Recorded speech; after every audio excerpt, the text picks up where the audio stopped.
Good morning, my Teaserking family. Back in America from Portugal. Quite the trip. One thing about Portugal, they do not speak English there, which is ironic because you can go to. I've been to the Ukraine and Romania and Amsterdam. Everybody speaks English, but not the Portuguese. They're a nationalist country, meaning they don't want anybody outside. They just speak Portuguese. You go to the store, go to the restaurants, you try to order, and nobody, there'd be one guy who knew English. So it's pretty sad there. They just don't kind of get it. But that's another story for another day. But when I teach you economics, what do I teach you? It's free market, laissez-faire, hands off. I don't care who my customer is, but I'm going to make sure that I can understand him and help him out. And what they're doing is not understanding there's Americans, and to learning English, they don't see it necessary, and it's going to come back to bite them soon. All right. So let's quickly, I think I recapped week 11 on Saturday in college football. It was a very good week. I missed a few games, but, I think the best luck I had was Iowa State under, because Spencer Sanders was supposedly out, comes in the fourth quarter, wins the game for him 20-14. But our over-under was 49 down to 50, up to 55. So it was a beautiful under. So if I just look at the highlights from last week, USC 55-17 over the Z team, Colorado, Fresno State. Now, this is kind of a surprise. Hayner's back, 37 points, and they give up 30 to Vegas. And Vegas was hot, and we were betting them over early in the year, and then they went and lost. The quarterback got hurt, and now he's back. So all of a sudden, Vegas is an over team. They play a 37-30 game. Fresno State had a pretty good defense, so that was good. Duke pounds Virginia Tech. Duke's very good, very underrated. Pitt looks like they're playing against beating Virginia. For West Virginia, Oklahoma, not sure what happened here. Oklahoma gets only 20 points. They average 40. And West Virginia only gets 23. They average 40, and Oklahoma's defense sucks. So very surprising score there. Ohio State bombs Indiana, as we would have thought. Kentucky, Vandy plays an under. Again, Kentucky's a good under team. Missouri, Tennessee, we had over in the game. And then Tennessee goes off and covers it by themselves. The over-under was only 56. This is one of those games I really look for, that in the mid-50s over or under. It's high enough for a good under game, as like the Iowa State one, but it's low enough for the over team. So Tennessee, they're going to score on Missouri. Georgia beat them 26-22, which I kept using as reference. So Tennessee lights them up 66-24, play a 90-point game on a 56 over-under. That was beautiful. So that's what you're looking at. That's really the best play, is that mid-50s over-under. Notre Dame, Navy, 35-32. It's a surprise. Notre Dame's playing an under, and Navy lost their quarterback, and then they still scored 32. So something's going on with Navy here. SMU, I have. That was the free play. They kill South Florida 41-23. We're laying 11. They win by 18. It was a little close. In the third quarter, they broke it open. I'm noticing it's weird. There'll be either 100 points scored in the first half and nothing in the second half, or nothing in the first half, and then we see 100 points in the second half. I've seen it over and over and over, and it's really like, it's 10-3, and I'm over 60. I need all these points in the third quarter. I got them all. All of a sudden, they get 35 points in the third quarter to get me almost my over, when they got 10 in the first half. I'm talking like a Baylor TCU game or something. It's just crazy. Or they'll score like 40 points in the first half, and then they get shut out. And okay, I got a whole fourth quarter to get a touchdown, and I don't get it. And you're like, what the fuck? So that's what happens there. Washington, Oregon was my lock over, 72. Tease it to 66. That's about my limit on the 70s. And with Washington and Oregon, I wasn't too worried. And they get to 71. I'm over 66. So nice over there. But that's what you would expect. 2 strong offenses, 2 weak defenses, and you got exactly what you thought. Oregon State, a good under team, have them under 38-10, 48, over under 49, go to 55. Again, Oregon State, one of these strong defensive teams. Now, UCLA, Arizona, I laid away from because it was 77. As it turns out, they get 62, which is plenty normally, but not with the 77. So I'm noticing Vegas, and they've done the same thing this week with UCLA, where they're making the over so high that they don't want action on it, which goes against what the point of the bookie is. The bookie wants half the money on one team, half on the other, and they win the juice. That's how a bookie works. If you have $1 million on each side, you win $100,000. There's no risk. That's what a bookie does. Making these lines 77 is not how a bookie works because you're not going to get any overaction. It never moved. It never went down to 76. It never went up to 78, which is impossible. This was an over game because Arizona is a very strong offense and a very weak defense. But when they fixed the game, they fixed it. So, keep it under 70, and they did 62. So, and then UCLA loses. Now, I do not understand when they say, well, UCLA, they're out of the playoff or they're bullshit. They're just as good a team as anybody. They have a weaker defense, but their offense, they can beat anybody. I mean, it's ridiculous. Why is UCLA out? Why is 2 losses not make the playoffs? I mean, if you play a good schedule like the Pac-10 and the Big 12, of course you're going to lose 1 or 2 games. Look who you're playing. UCLA, Utah, USC, Arizona here, Arizona State, Oregon, Washington. I mean, they played a killer schedule. Of course you're going to lose a few games, but you're playing a killer schedule versus Alabama, who played nobody and still couldn't, and still barely won. They've got 2 losses and they didn't play anybody. Tennessee, okay. They won't play Georgia because they're scared of them. And they won't play Florida, so they played Tennessee. But this year Tennessee's good, which screwed Alabama because normally they're bad and they get an easy win. So now that Tennessee's good, watch them take them off the schedule. So again, Alabama is the biggest fraud there is in sports. They're not as good, but everybody loves them because they're paid to love them. It's all part of the plan.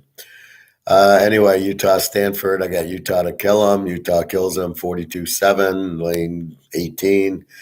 That was the way it should go. And Rising played. See, it's a whole different game when Rising plays and Thompson Robinson plays and all the, Bo Nix. When these guys are playing, they're going to light it up. Let's see.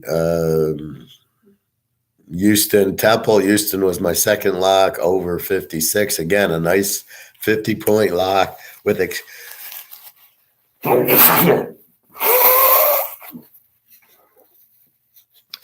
Now, I caught this cold 4 days ago, went away, it came back, and I'm on a plane all day. So I'm a little bit nasal. I just have a cold, really. But nothing too bad. So Houston, we know is a high-scoring team and no defense like the SMU game. Temple, I noticed, started scoring against South Florida. They put up 50 points. So I said, well, hell, all I need is 50, and I got 43 from Houston. I needed a normal 7. Here I get 36. I get an 83.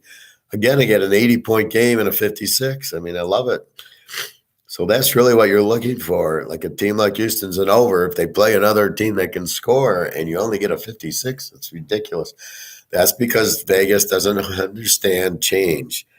They look at the year, they look at the trend, and then they go, well, the Temple scores 10 points a game. Yeah, but not now. Now they've changed quarterbacks, whatever they've done, they're scoring 30 points a game. But Vegas doesn't understand that. They just look at the average because they're just doing everything on formulas. That's how we take advantage. That's how we killed with Utah and Miami last year. When they switched quarterbacks, they went from 10 a game, 20 a game to 45 a game, but they didn't adjust the over-unders. So that's how you take advantage of Vegas. Clemson 31-16 over Louisville. Quarterback gets hurt. Clemson's quarterback plays for some reason. Again, the coach obviously blackmailed by the quarterback or something funny going on. He keeps playing the guy. But I see that all over the place. Why is New England not playing Zappy? Why is there's a few other teams and there's clearly a better quarterback and they're not playing him. It just, that's why coaches lose their jobs. Miami without Van Dyke kills Georgia Tech, but Georgia Tech, their quarterback got hurt. Georgia Tech's a weak team, and both their quarterbacks are out. So Miami got the win with their backup, 35-14, but it's more Georgia Tech really sucks. It really has a bad defense. Oak State, Iowa State, as I mentioned, that was a lock under. Iowa State, nobody scores on Iowa State. And I'm talking Oak State, I'm talking TCU, I'm talking everybody, Kansas. You don't score on them. They get a lot of interceptions. They get pressure on the quarterback. They're very, very strong defense, and they don't have much of an offense. It's a perfect under. That's the way Georgia was last year. Georgia's a little bit scoring more this year because Bennett's used to it, so you got to be careful with Georgia. Wisconsin, Iowa, freaking over under a 36, and they win 24-10. Iowa wins at home. Wisconsin's just terrible. And 34. I thought about playing over 30. I mean, there comes a point where it reverses. So, like the UCLA game was 77. I thought about going under 83. I go, they're never going to get these points. And here, the same with 36. They end up with a 34-point game.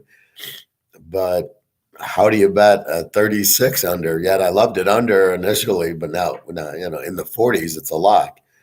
Michigan, Nebraska. Michigan wins easy, 34-3.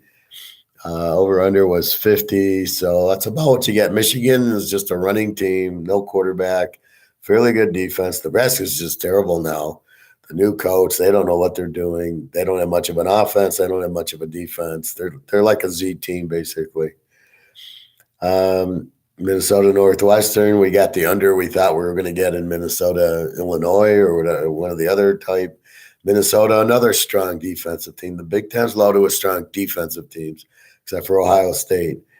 And then Penn State. Ohio State can score. Penn State can score. Penn State beats Maryland 30-0. Again, lane 10. Over under 57. I thought would go over. I thought Penn State would score more and Maryland would score. Maryland never shows up against big games. Washington State, Arizona State. I love Washington State under. They're a very strong under team. Again, it's 59. I go, that's ridiculous. I go under 65. That was an easy winner at the 46-point game. And that's what you expect from Washington State. In the mid, that's why you can't go 36. But if you get they're going to be 45-50. Georgia, Washington State, Iowa State, Oak State, or Iowa State, Oregon State. So if it's at 50 and you go under 56, that's very doable. If you go, 36, then it's 42. Well, you can still score in the mid 40s. It's not a high scoring game, and you can still do that. Alabama struggles against Ole Miss, 30-24. I don't know how Alabama keeps winning these games. They shouldn't be, but Mississippi doesn't show up, or they're scared, or whatever. But Alabama wins 30-24. They barely cover the 11.5. Tees down to 5.5, and they win by 6. There's big problems. The game's 54. Again, you think Alabama's going to go over with this offense. The offense isn't there. The defense is decent. Not great. They're not the 10 that Georgia is. So, anyway. Then we get to a few more games. Air Force, New Mexico had under written all over it. New Mexico does not score, has a good defense. And that's what you got, 35-3 Air Force. The spread was 21.5, so it's hard to take Air Force laying 15. That's where you get the over-under. So if you look at the line and you can't really say, yeah, that's why I go to the over-under. Like Iowa State, they were favored in the game. Sanders was supposed to not play. He's out. What does he do? He comes in the fourth quarter, throws 2 touchdown passes. They win. What the fuck is he doing in the game? If he's in the game, I'm going to bet Oak State is the dog, but he's out. It says out, not questionable, but out, and then he plays. And without him, they stake Oak State. So again, you have that problem where what's he doing coming in? So that made if you took Iowa State, you got fucked because he comes in. Otherwise, Iowa State wins the game like 14-6. A typical Iowa State game. Um, Marshall, App State. Marshall, very good defensive team. Went to Notre Dame and went. Here they beat App State, keeping them down to 21. Another good under team, Marshall. Over under 47.5. You tease it to 53.5. They score 49, 28-21. So what you can see now is who the over teams are. Oregon, Washington, UCLA, USC, who the other teams are, Iowa State, Washington State, Oregon State. And that's why I say I learn and I know what to look for. That's what separates me from all the minions out there, if I may. You've got to know what to look for first and foremost, and then how to use it. So you analyze and understand the teams. Well, that's what I'm doing, right? But Washington State was always an over team. They never had a defense, and with Mike Leach, they always threw. All of a sudden, they get a new coach, and all of a sudden, the quarterback transfers to Arizona, and all of a sudden, Arizona becomes an over with the new quarterback. But all of a sudden, Washington State doesn't have a great quarterback, but now they got this great defense. And you go, perfect. They got a great defense, not a great offense. It's going to be low scoring. And but you watch the box scores, and I'm going to teach how to, what to look for in the box scores. So you look at the box score, you see they started out playing some Division II team, but it's a rival, Idaho or something. And it was like a 10-7 game. And I watched the highlights, and they just shut them down. I mean, their defense was swarming. I go, shit, this is like a Georgia defense here. And then they played better. Then they went to Wisconsin, and I locked the under. It was in the 50s, 21 they win. And then the only time it didn't stay was against Oregon. Had I known Oregon was this dynamic team, I would never have locked it under. But I didn't know Oregon. They got killed by Georgia 49-3. So, you don't know what to do with that. So anyway, that's why you learn the teams. Now I already made the picks pretty much on Monday. I look at the lines. I do my lines. I look at the injuries, and hopefully I'm getting the injuries. Like Jefferson was not on the injury list last week for Arkansas and didn't play. What the fuck? So I am checking that, and then it's just a matter of, okay, I already know. Boom, here it is. Boom, boom, boom.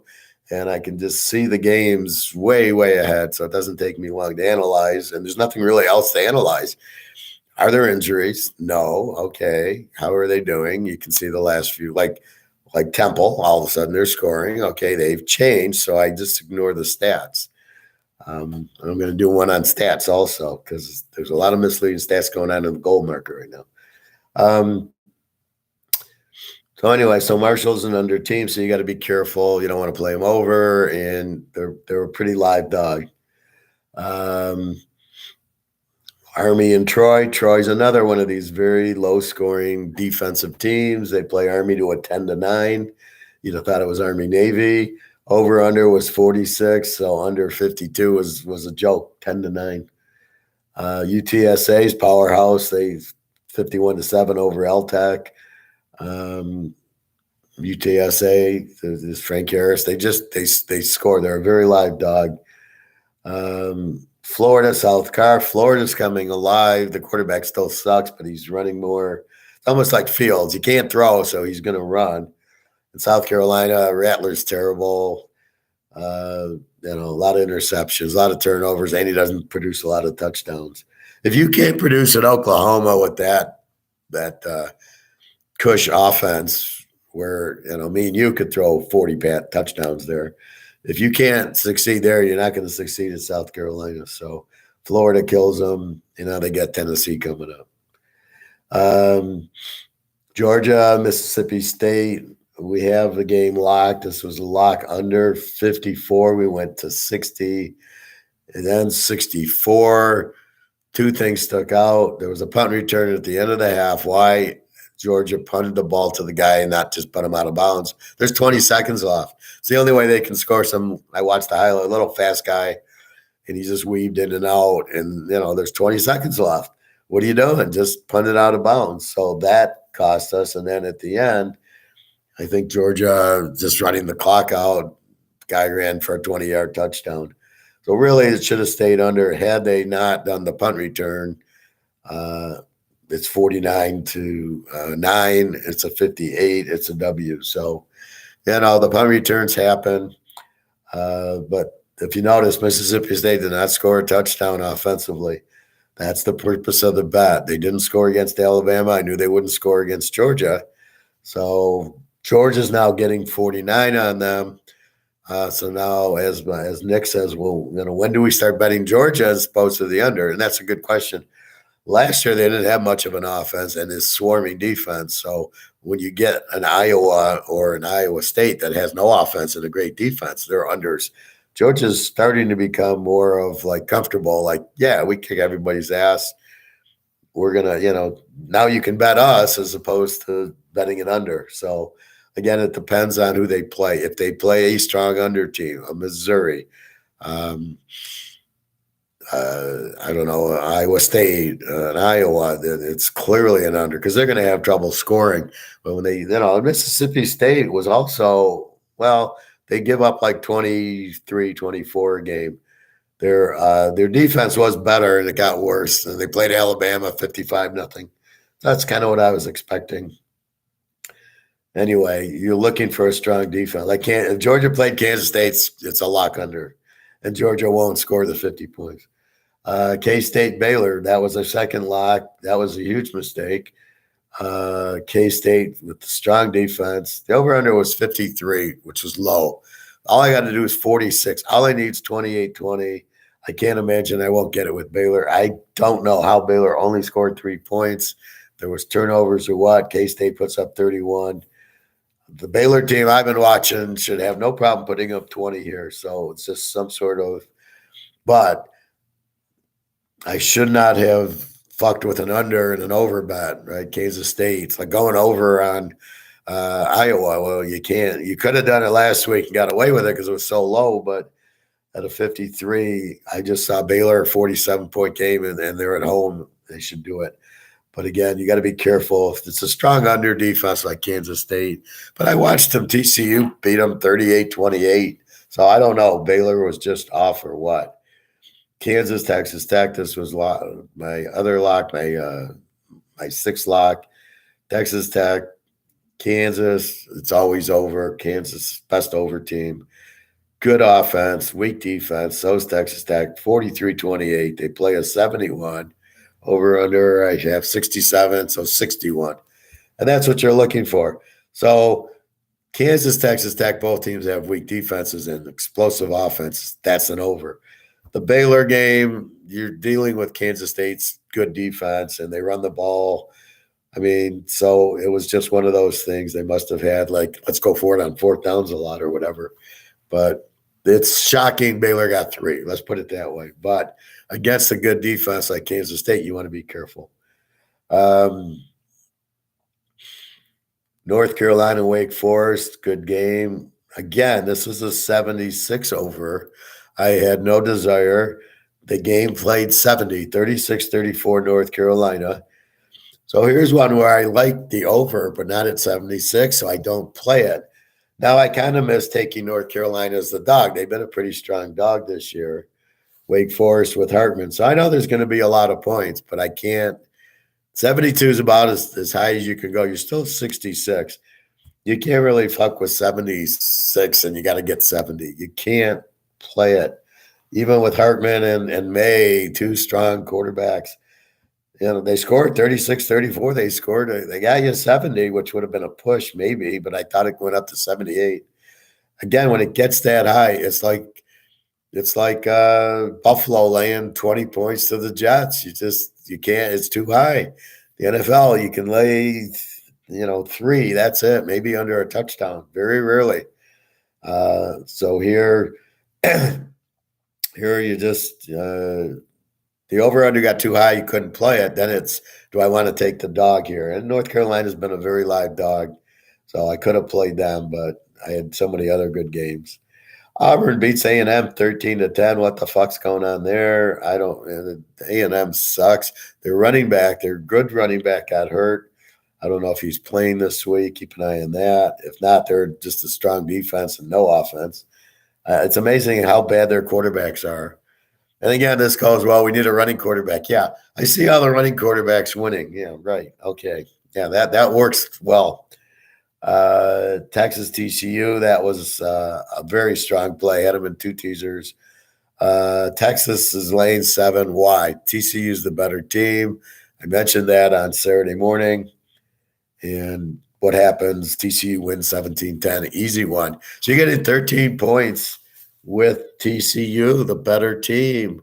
It's an easy dog. What are you doing? My line on it was TCU -7.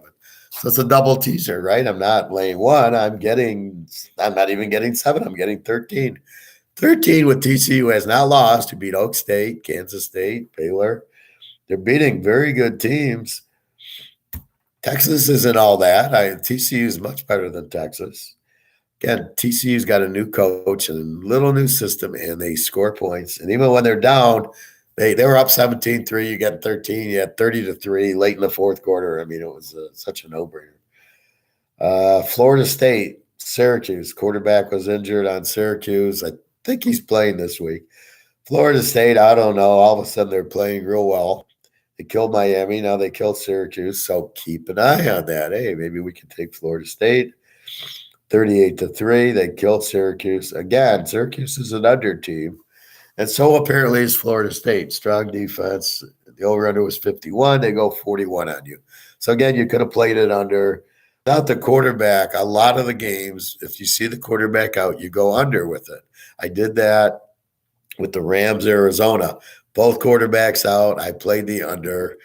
My under was 40, so it was under 46. And the Rams score a late touchdown, and it's 44, so I still win. But without the quarterback, where are you going to get points? You can't. If you run, it's going to even run the clock. So really hard to get it over without quarterbacks. Boise puts up a 41-3 on Nevada, so Boise's scoring a little bit.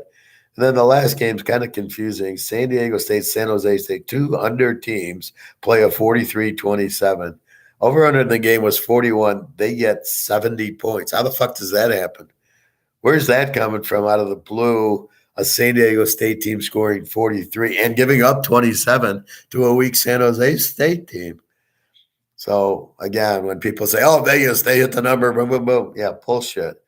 Over under 41, they scored 70. Yeah, they were within 30. Okay, so that was last week's college. So again, the locks were 4-2. We locked Oregon, Washington over, Houston, Temple over, Iowa State under, Georgia under, Baylor over, and Kansas over. Now you might ask, well, why do you keep playing overs as your locks? Well, a lot of the reason is I don't know who's going to win, but I know it'll be high scoring. Kansas, Texas Tech. I don't know if I had played that. The spread is Texas Tech laying 3.5. Who do I play? I know they're going to score a lot. Well, Texas Tech wins 43-28. So if I play Kansas, I lose. So it's not like you play Kansas, but you know there'll be points. If the over-under is right, then you go with the over. With Kansas, I always go with the over.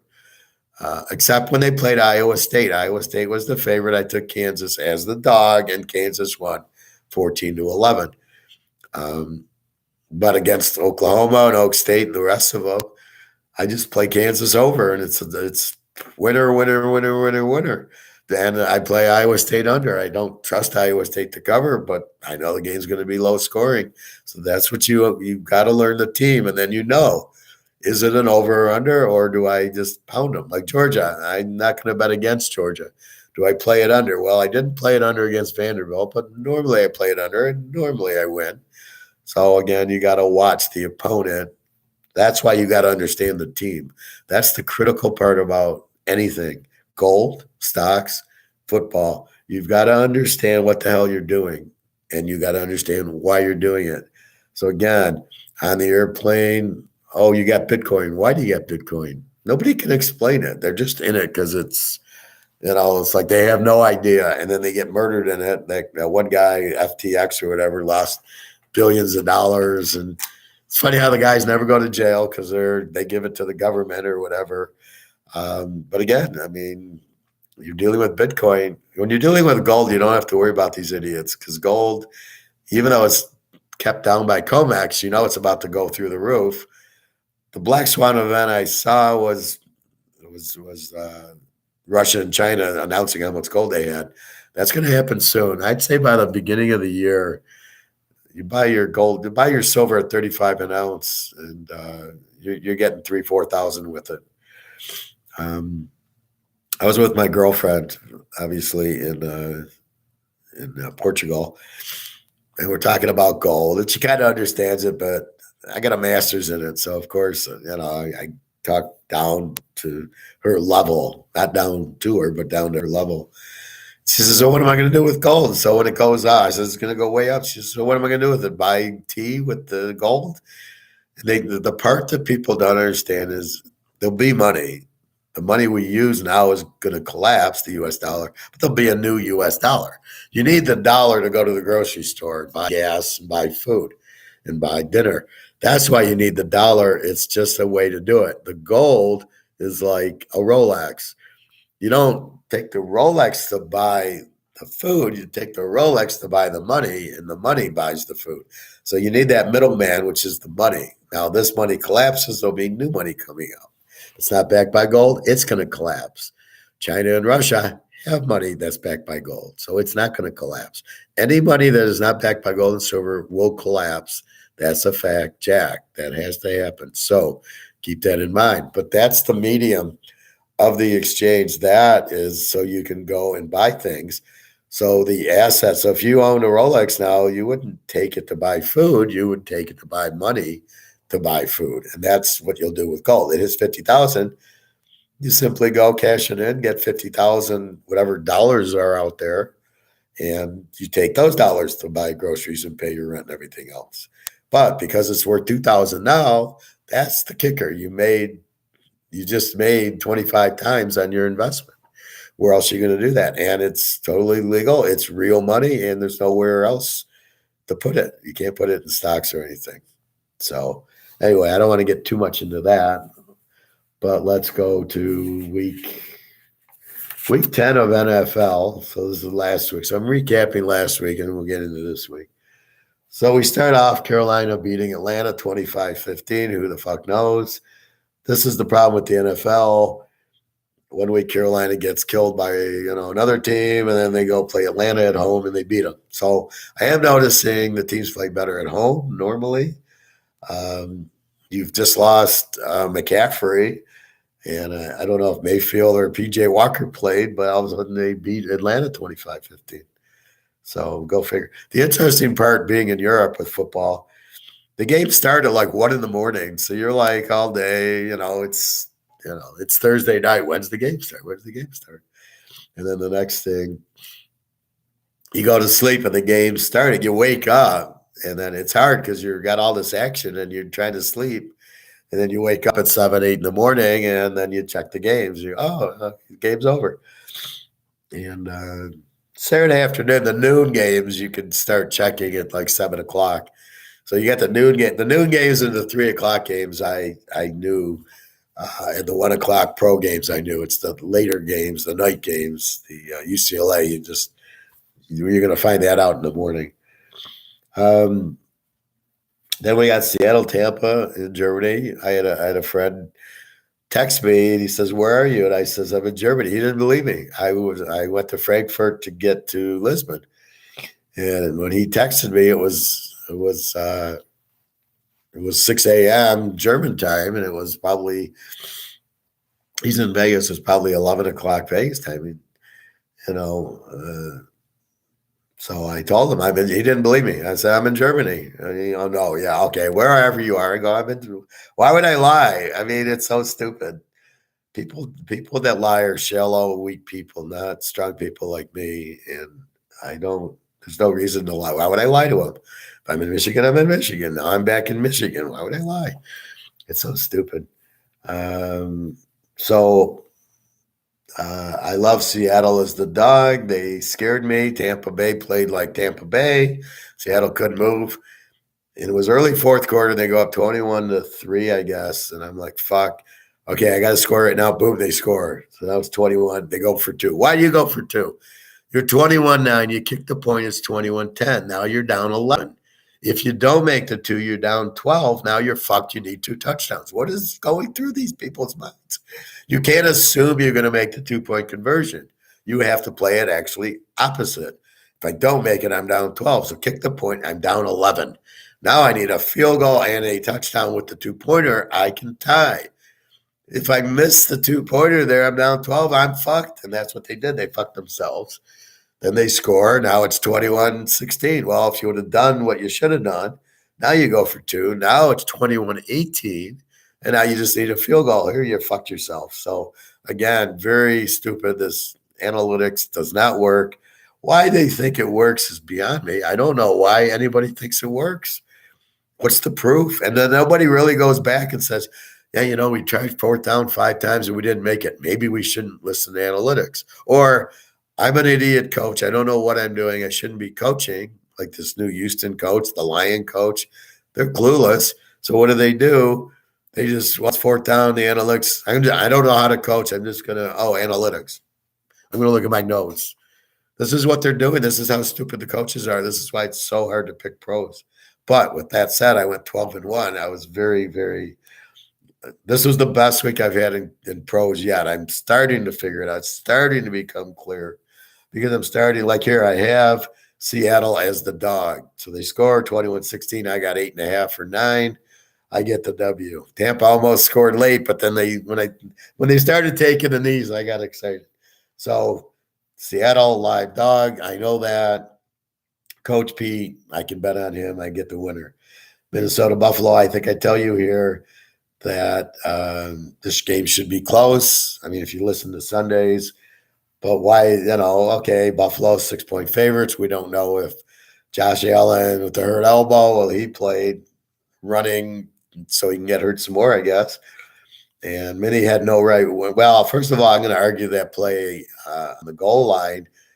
Let's say he didn't get in. It's 4th-1.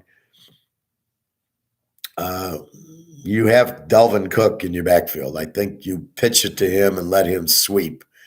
Why aren't these teams using sweeps on these 4th-1? They can't stop a sweep because you got more guys blocking because you now have you pull a guard and your guards pull, so you have 3 guys out. They don't have 3 guys. They're all in the middle. They should be doing a lot more sweeps or a lot more Dave Casper play action pass at the tight end. What the fuck? So here's a quarterback sneak. He doesn't come close. Then Buffalo fumbles. What is Buffalo doing? That should have just been a sneak. And they fumbled. But anyway, Minnesota wins the game 33-30. That shows you Buffalo. All you Buffalo diehards who think they're the greatest team since sliced bread, there's a fucking example. They lose to the Jets. They have a very easy game against Minnesota. They make it tough. They don't cover Jefferson early. The best receiver in the league next to Chase, another LSU guy. They don't. He must have had 10 catches. And then where's Buffalo? Where's that great defense? Well, it doesn't show up. You let Kirk Cousins be you. Kirk Cousins sucks. Josh Allen, again, chokes in the clutch. So there you have it. Josh Allen cost you the game. All you Josh Allen fans. Now you understand why I don't like Josh Allen. It's nothing personal. It costs you money, right? If you bet Buffalo even, you just lost because of Josh Allen. So that's what I'm saying. So live dog Minnesota. The game over under 45 goes over. So I like Minnie in the 13. I didn't play him, but I liked him. 12-1 is my picks for all the games, but I don't bet all of them, of course. Detroit, Chicago, that was an easy one. I have it. I almost locked it. My locks were Seattle and 8.5 and Dallas, which we'll get to Dallas. But I play Chicago over very strong because of what's happening now. Fields is starting to run. I don't know what he's thinking. What the fuck are you running for? You're a quarterback. You didn't run at Ohio State. He can't throw. So now he's running all over the place. The defensive coaches are idiots. Again, all you need to do is blitz them. Bring 6 guys. It's not that hard, fellas. Yet the defensive coaches can't think like that. They cover. They don't realize their quarterback sucks and can't throw. They play pass, and then they let the guy run. What the fuck are these defensive teams doing? But fortunately, it's the Lions, and we know they don't have a coach. And they get some points, and they get a pick 6 by Okuda, which I think he did on purpose because they both played at Ohio State. And anyway, 31-30 is a 61. I'm 48.5. I'm over 42. Easy over. Why? Detroit, decent offense, terrible defense. Chicago, much better offense, terrible defense. So Chicago you can't use their stats the whole year. They're not an 18 or a 20. You look at the last few games, they're like a 25-30. They're in over every game now. And their defense is not going to stop. So if you got any team that's good offensively, the game's going to go way over. I can't wait for Chicago, Green Bay, Chicago, Minnesota. Those games are going to be 65-point games. But Vegas isn't smart enough to adjust the over. Here at 48.5 was probably because of Detroit gives up 25 points a game. You watch the Bears. Well, look at this week. They got the Bears this week against Atlanta is a 50. That's a joke. Atlanta has no defense and a good offense. This is just like the Lions game. This game will be in the 60s. So that's you've got to now. This is where statistics fuck you up. And I got to get into gold on this in a minute, but what fucks you up is you got to understand the statistics. Peyton Manning playing on Indy for all those years gets traded to Denver. Can you use the Indy statistics anymore? No. Can you use the Denver statistics with Tim Tebow? No. You kind of have an idea how Peyton Manning played at Indy, like Brady, like you knew he's a good against as a dog. That's what you got to look at. So you've got to be very careful what to do with the statistics. You can't blindly use them. That's what Vegas does. They just go through and the average points. They're not looking at field, and they're now scoring more, or they're now not scoring more, or their defense sucks. A lot of it's injuries, but a lot of it you've got to understand the statistic. This is where they can be very, very bad, and they can lie to you, like going forward on 4th down. Where they're getting statistics on that says it's a good play. The only time it's a good play is if you're down 4 points and you're at the ball at the 10-yard line and there's a minute left in the game. This is the only time you should go for 4th down because the field goal won't do you any good. In the first quarter at your own 30, you should not be going for it on 4th down because the odds on you getting it are slim. And if you don't get it, the game is fucking over. And that's what these coaches do not get at all. And once you start using statistics that you don't understand, you get burnt, and that's what happens. So be careful. You've got to use your eyes here. I'm not using statistics on Chicago. I'm just looking. The last 3 games, they're putting up 40 points a game. The Miami game, the Detroit game. Fuck, I don't need my full year statistics to realize this is now an over team. Somehow Fields is able to run and get all these points. Don't know how. But they are, and these teams aren't adjusting to this. So off I go. And Bears over of what they're doing the last 3 or 4 games. So again, and now the other key is who are they playing? All right, Miami, they don't have a defense. The Lions, they don't have a defense. So is he playing the best defensive team? Which I don't know who that is because it's certainly not Buffalo. It's not New England. I don't know if there is a really good defense. I thought it was Dallas, which just fucked us last week with our lock, figuring they still have the defense. Their defense is gone. So this week they got Atlanta. Atlanta has no defense. They're an over defense. This is a beautiful over game. This over under in my casino would be 56. It's 50. I got a teaser already. Then I tease it down to 44. It's a joke, right? So question of am I going to lock it or not? That's how you understand it. That's why I'm teaching the class and not a student in the class, right? You are, you've got to look at what's happening and adjust to it.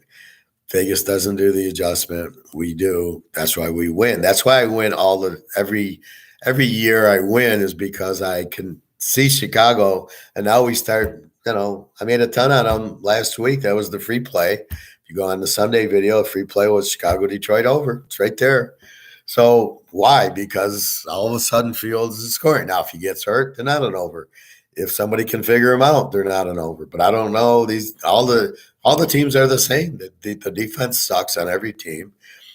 The quarterback wants to run on every team. It's a terrible league right now.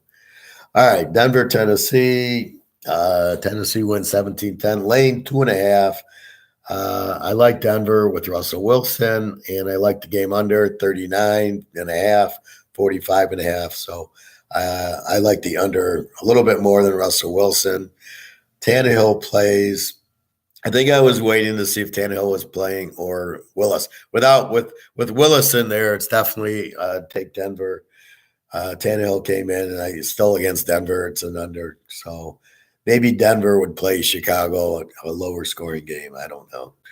Jacksonville, KC. There you go. KC laying 10.5, goes down to 9. They win by 10. They're up 17. It's the NFL. We don't try to get up more.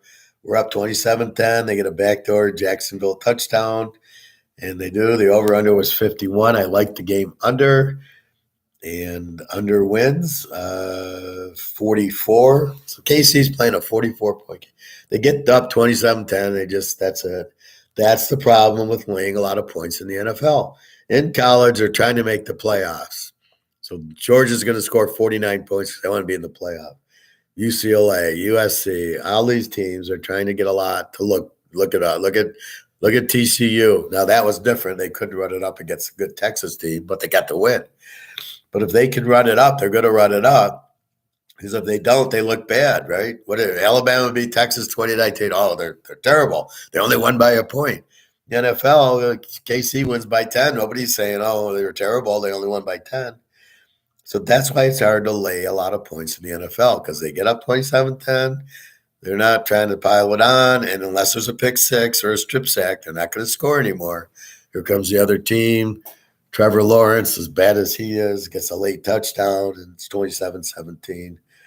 Now, again, Jacksonville, to my point, is an under team. They don't score a lot, and they got a good defense. And so they held Jackson. That's why it's hard to go over on a KC-Jacksonville game. If KC's playing the Bears or Miami, it's an over. Bad defense. But in Jacksonville's case, they're playing an under. They're playing low-scoring games. So, therefore, you can't play KC over, and then you probably played KC. Well, had it gone to 8.5, would have been 2.5. I probably would have locked that. I knew KC would win, but I can't lay 10. Cleveland, Miami. This was the other part of my Chicago over. I played this game over. Why? Cleveland is an over team. They can score with Chubb, and they don't have a good defense. Miami has no defense, and they've been scoring with Tyreek Hill. So the over-under is 49. It's just like the Bears, 43, 24-20. I get 39-17. I get a 56. Easy over. That was a big lock for a big game for me. Chicago over, Miami over. I had them in 2 or 3 teasers. And what I do is I carry them over. So I'm watching Iowa State Saturday. I'm watching the line, and I'm going, is Spencer Sanders playing? I don't see the line move. All of a sudden, the brain starts going into action, going, fuck Iowa State without Sanders. With Sanders, it's an under, right? They held TCU under. They held Oklahoma under, Texas under. Without Sanders, this game is going to nothing. So what do I do? Now, I already have the Iowa State locked. I take Iowa State again, and I put it with Chicago or Miami because I'm going, fuck, I need to put Iowa State in the second teaser because there's no way that this game's going over with Sanders, maybe, but without Sanders, where are they going to? And I don't see the line move. I see it sitting Iowa State 1.5. If Sanders plays, they're going to be favored by 3. It doesn't play, they don't do it. Boom, 1.5. That's all I do, and that's what I see. So 1.5 is what I do, and it doesn't move. So now I know Sanders isn't playing, and then I really hammer the under. So some of these games I play late is because I'm waiting for the injury. Now I've already posted, I think, 6 teams in locks this week already. I'm checking injuries. The only injury out there is Van Dyke going to play for Miami, and is Sanders going to play for Oklahoma State? If Sanders plays, it's a lock over against Oklahoma. So Oklahoma's got no defense, and they're going to score. If he doesn't play, it's a lock Oklahoma only -1 because their backup is also injured. And Oak State, for some reason, doesn't have good backup quarterbacks. I mean, fuck, the other teams do, and yet Kansas has a good backup quarterback, but Oklahoma State doesn't. I mean, it doesn't make any sense. But with that said, so there's a lock waiting if Sanders plays, and I would bet 90-10 that Sanders will play. It's a big game against Oklahoma. It's a rivalry game that he'll want to play in it. So I can't imagine he doesn't play. Now, he hurt his shoulder. He played last week in the fourth quarter, throws 2 touchdown passes. They win 20-14 or something. And here he's hurt and he's out. He's listed as out and he plays. So I can't imagine him not playing. I'm sure he'll be injured, but I'm sure he'll play. He'll light up Oklahoma because their defense sucks. And I think that's what you're going to get. That's my rough feeling. But again, it's going to be a Friday night call. It might not show up in the injury, but it will show up in the line. So again, Oklahoma's 7. The line goes to 3. He's playing. If it stays at 7, that's I believe the line without him. So I don't think the line's going to go up if he's out. I think it goes down if he plays. So if you see a 3, you jump on the over, but the over will probably go to 70. But that's still fine. This will be a 90-point game if he plays because Oklahoma can't stop the wind.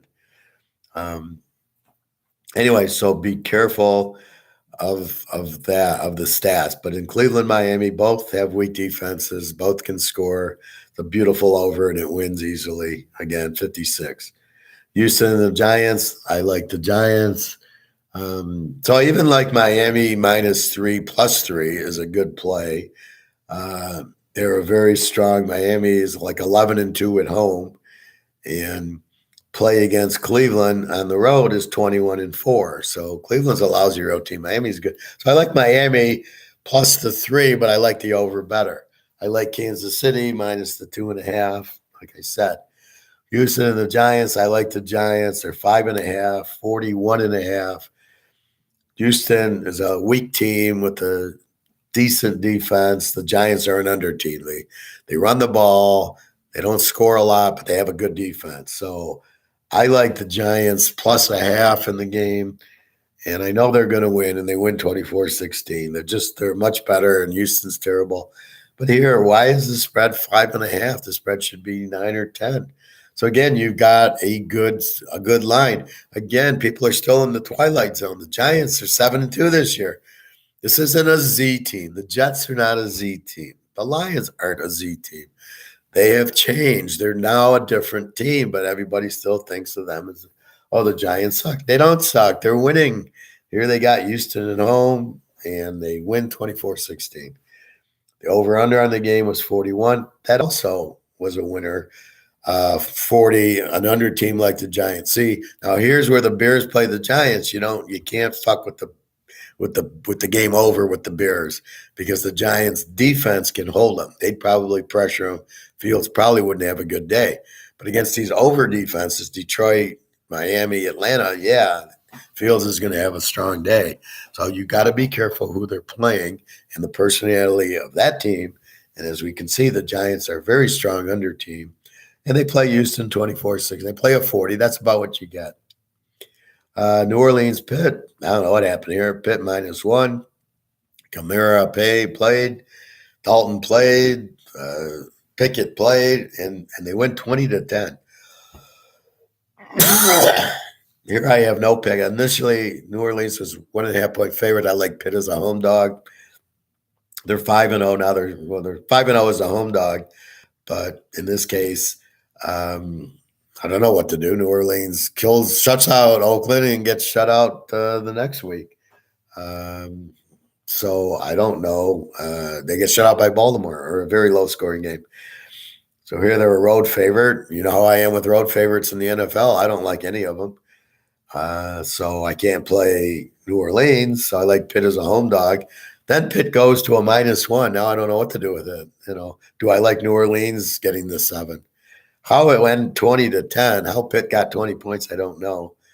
New Orleans, again, this is where both teams have weak defenses. However, TJ Watt played. So now, again, the stats get thrown out the window. You need the TJ Watt stats, not the non-TJ Watt stats. Like you need the Peyton Manning and Indy stats until he goes to Denver. Then you can't use the Indy or the Denver stats until he creates new stats at Denver. So I can't look at Indy and I can't look at Denver. Well, I got TJ Watts in and I got TJ Watts out. TJ Watts in, they're a strong defensive team. And that's what happened. So all of a sudden now Pitt with TJ Watt is an under team. And that shows you what's happening with these injuries. The problem is most guys I don't even know, never heard of. I hear more of the offensive guys because all the analysis I do in the college, I know all the college quarterbacks, most of their running backs and receivers because I look at that, but I'm not the defensive tackle unless he's on Georgia. I don't know who he is. So that's what you have here. So with TJ Watt back, now I don't know if it said he was back or not, but with him back, they're now an under team because Pickett can't do shit. Indy and Oakland, go figure this one out. Let me know. How does Oakland lose? I got Oakland as a 10-point favorite. They end up being a 4-point favorite. Over under 41.5. The game is a teaser. It's a 45. You can go over or under with it. How does Indy score 25-20? Matt Ryan plays. You got a new coach that's never coached before. And he beats Oakland. That shows you how bad Oakland is. And I know we all have we all like Oakland, but that's with Kenny Stabler and John Madden and Marcus Allen. We don't necessarily like this brand of Oakland. I don't think Derek Carr and Adams are really the problem. I think he doesn't have a running attack and his defense sucks. How do you give Indy, who's an under team, 25 points? I don't know. Was it turnovers, punt returns? I don't know. Oakland gets 20. Well, I expect Oakland to get 20, but I don't expect Indy to get 25. So that's a surprise. Who knows? Dallas Green Bay. Now this game was my lock, my second. So my lock was Seattle 8.5. It's a winner, and now I got Dallas giving 3.5. So you got Dallas plus 2.5. They can lose the game and you're still fine. Which I thought I was going to be fine because when Green Bay scores, it's 28-27. In this league, they go for 2 in the win, and they get it or they don't. So I thought, I'm gonna get it 28-27, or they lose 29-28, I still win. And Green Bay goes kicks the extra point on me. 31-28. Green Bay scores a whole 9 on the Lions, but it was a weird 9 because they didn't punt the game. They crossed midfield every time they had the ball, and they scored 9 points because Rodgers throws the game and throws 3 interceptions. And this is what really pisses me off. We're betting on Green Bay to beat Detroit, and he throws the game. Actually, I think we bet it over. He throws the game and throws these 3 interceptions that a 10-year-old would have completed. So what the fuck is that? So now I guess he's embarrassed, plays a good game against Dallas. You're like, where the fuck was this against the Lions? Now Dallas, Dak Prescott shows his true colors. He sucks. Again, here's the problem with Dak Prescott. He throws 2 or 3 interceptions. You're up 28-14, and then that's it. And you go away. The defense, where did the defense go? You had a great defense all of a sudden with Cooper Rush because he'd run the ball. Prescott throws too much, doesn't rest the defense. The defense is getting tired. They give up 31 to the Packers, who scored 9 on the Lions. Now, granted, it wasn't the Lions' defense that did it, and that's where it's misled by the stats. The Lions' defense didn't do shit. They got 3 interceptions, 2 in the end zone, and the one that hit the guy's helmet was on purpose. You can see Rodgers clearly aimed for the guy's helmet and hit the helmet, and it bounces up and sort of that was the worst fake scam play I've ever seen. I mean, it was clearly he threw it because there's no reason to throw it at the guy's helmet. So when you guys ask me, are the games picks, you already know the answer to the question. Yes, but so's everything else. But we can still go 12-1 and hit the Seattle and hit these other games, even though the games are fixed. Here, Green Bay wins 31-28. Now, I'm going to take notice. We got Aaron Rodgers and Tom Brady. We've been fighting them all year. Now what's happened? All of a sudden, Tom Brady beats Seattle pretty good. Fuck. Yeah, I have a glass thing, and I don't know where it went to. So,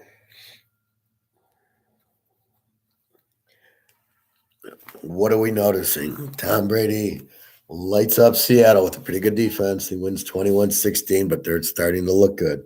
Even that last drive, he drove them down the field. They could have scored another touchdown, but they ran the clock out. Green Bay, been playing terrible, lost to the Giants, lost to the Jets, lost to the Redskins, lost to the Lions. Now, all of a sudden, he's got his receivers back, and he's hitting this new guy. I don't even remember his name, Church or something. And now, all of a sudden, I think with the receivers back, look out for Green Bay. So now you can't look at the stats for this year. Don't. Because those are without his receivers. Now he's got his receivers back. Look for Green Bay to win out. And they got this week, they've got Tennessee tonight, lane 3. I would take Green Bay plus the 3. I think they win. They're a much better team at home. The Giant game was supposed to be at home, was in London, and I told you it would fuck them up. So they're still air travel, and then they played the Jets, who are a very good defensive team, who beat them, but it's really not an upset. The Jets are a really good team. Then they go to Washington. Now that's kind of weird, and then the Detroit game was a fix. So now I think Rodgers was mad with the contract or something, or they didn't get receivers. Now they got a big win against a good team. You beat fucking Dallas as a home dog, but you beat them. But they're much better at home. So anyway, that was my only loser, 12-1. And again, I'm thinking they're a strong defensive team, Dallas, but they're not. They give up 31. It was a joke. I'm so fucked up right now between the air travel yesterday and the time difference. So, Bobby, when you start listening to this, I don't know how you can keep the diet while you travel because the time zone, like now it's 10:30 and I'm like, to me, it's 3:30 in the afternoon. I haven't eaten, right? So I'm getting hungry, but I'm not on Michigan time yet. So for the Green Bay Packers and you travel to London, how long is it going to take you to get back onto Green Bay time? Probably 3 or 4 days. And it probably took you 3 or 4 days to get used to London time. I know when I got there, I'm in Lisbon. I don't know. I have to get to bed. It's 4 in the afternoon for me. I'm still on Detroit time. It took me 2 days to finally get to bed at 11 o'clock Lisbon time or 12 o'clock, whatever, and get to bed and then be on Lisbon time. It took me at least 2 days. So imagine these football players, they're all fucked up because they're still on Green Bay time or Tampa time. That's the most. And then when you get home, it takes 2 or 3 days and all the jet lag that you have, so you can't play. So, again, the stupidest thing. So look out for Tampa and Seattle. Seattle, I think they're both off. I think Tampa's off. Yeah. So they go to Germany and both teams are off, which helps them. They need that. So anyway, Dallas is not the same team as they were because Cooper Rush would run the ball more and rest the defense. Defense, too many passes by Prescott, too many interceptions. He is a bad quarterback. He doesn't know how to read defenses, and he doesn't get the concept of resting his defense like Cooper Rush did. Dallas is a much better team with Cooper Rush. Is Cooper Rush a better quarterback than Prescott? Absolutely. But not because he throws more touchdowns and less interceptions, because he keeps – look at the Philadelphia game we won with the under. You're playing a 59-point game with Green Bay, who scored 9 on the Lions? Really? I applaud myself for not going under. The over-under would have been 44.5 to 50.5, and they scored 59. So at least I didn't go under on the game, but I can't with Dallas anymore. So Dallas is now a fake team. They're not an strong under team anymore, even though their stats might say it. And what's really strange in the NFL, if you look at all the defensive stats, as far as scoring, it's all 18 to 25. I mean, 95% of the league is I give up 18, I give up 19, I give up 20, 21, 22. I think one or two give up like 30, like the Lions and Arizona give up like 29, 28. And you really don't have a strong defense. Probably the strongest defense, which is false, is Buffalo's.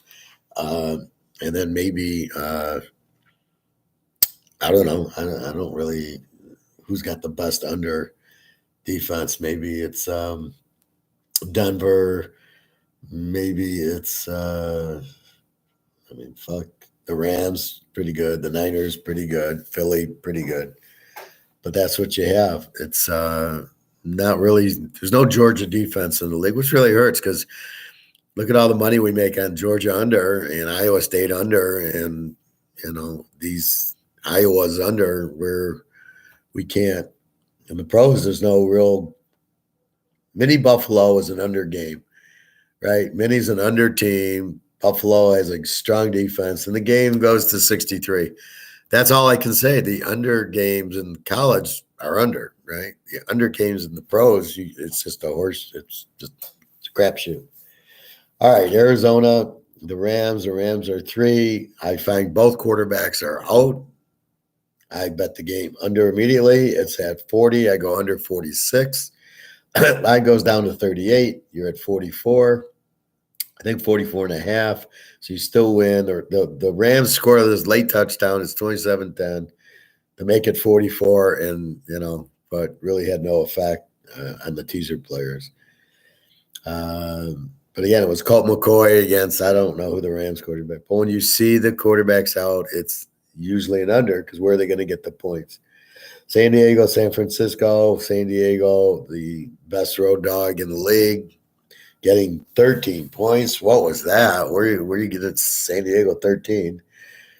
And they easily were winning the whole game. They lose 22-16. They lose by 6. You got 13, another easy winner. And then Washington, Philly. Again, I'm not laying 10.5 in the NFL. And here Washington wins the fucking game. Are you serious? So again, this is why I say there's no good teams in the NFL. Philly at home laying 10 to a weak Washington team. They lose 30. They give up 31 with their defense. They got a good defense to give up 31 to Washington. So let's go through the big favorites. Buffalo -6 loses. KC -9 wins by 10. All right, close. San Francisco laying 7.5 wins by 6. And Philly -10 loses. So your Buffalo doesn't win. Your Kansas City gets the win by a half. Philly loses. Dallas loses. So who tell me who the good team is? Kansas City, okay. Is it Miami? Is it the Giants? Is it who? Well, San Francisco. So this is the whole problem with the NFL. How do you bet this fucking thing? In the college, I can sit there and I look at the Washington-Oregon game. It's over under 72. I lock it over 66. They go to 70. It's a 71, so we win. Okay, that's college. It's very easy. It's right there. Once you understand the team, Washington, all they do is score. Oregon just scores like there's no tomorrow. I don't know where that came from. Bo Nix didn't do that at Auburn. All of a sudden he goes to Oregon. All of a sudden they're lighting it up. But we're smart enough to realize that UCLA, USC, Utah light it up. So your Baylor's, your TCU's, your Kansas light it up. I mean, that's what the Texas Techs. But you're going to get that from them. Once in a while, you get the Baylor, Kansas State, and Baylor gets 3 points, which you can't understand. All right, that happens 1 in 20, let's say, because we've been hammering Baylor and Oak State and all these teams and winning every week. This was the first time where Baylor didn't get the over because they only scored 3. All right, K-State's got a good defense, but where the hell? But it's not holding. Like Buffalo's got a good defense. Mini scored 33. Jacksonville's got a good defense. KC got 27. Um, New Orleans and Pitt are bad defenses, and yet it's a 20-10 game. Dallas, Green Bay are both strong defenses, and the game goes 31-28. So Philly laying down. This is my point. This is where you can't really use the stats, so you're really fucked. And you almost just say, okay, you've got to realize there aren't any good teams. And you got to realize the Giants and the Jets are the good teams. When you realize that and you realize the Bears, now, even though the Bears lost, we know we can take them over. We know we can take Miami over. Detroit, sometimes we can take them over. I mean, they fuck around. But we're starting to rely on Seattle and San Diego as dogs, the Giants and Jets dogs. So we see who the good teams are this year, but they're not who we think they are, right? Now you got Green Bay. I would think they're going to run out the table. I think they won't lose the rest of the way because they got the receivers back. Minnesota chokes against Buffalo. We see there when push comes to shove, we will be taking Green Bay over Minnesota in the rematch, and Green Bay will win the game. And I think it's in Minnesota, and I think they'll be the dogs. So that'll be, it's funny. Minnesota, they've lost one game, and yet they're a 6-point dog to Mini. If they played Green Bay at home, they'd be a 3-point dog. Much like the Tennessee-Georgia game. Tennessee's the number one team in the country, really. And they're an 8-point dog at Georgia, which I've never, ever seen before. The number one team who doesn't have a defense all of a sudden is an 8-point dog. How can they be the number one team and be an 8-point dog at the same time? It's impossible. The best team should never be a dog. So anyway, that's what you have. So you've got to be very careful of the pros. I got lucky. The Bears went over. Miami goes over. Arizona stays under. San Diego, the live dog. Seattle, live dog, win. So I got lucky that they actually did what they're supposed to do. All right. So that was last week. Again, you got to watch the stats. You've got to, you can't blindly look at the stats for the year. Certain times you can. Maybe with Jacksonville, you say, yeah, Lawrence sucks, decent defense. Okay, I can do that. But like the Bears, they made all of a sudden. Now, this is where it comes into box score. When you understand the team's normally a low-scoring team and they score a lot, a.k.a. Miami of Florida last year, South Florida 5 years ago with Quentin Flowers, when you see a team that gets 10 points a game, score 50, Temple just did it. It just scored 50 and 36. Temple doesn't score. What the fuck happened? That's when you go to the box score and you go, why?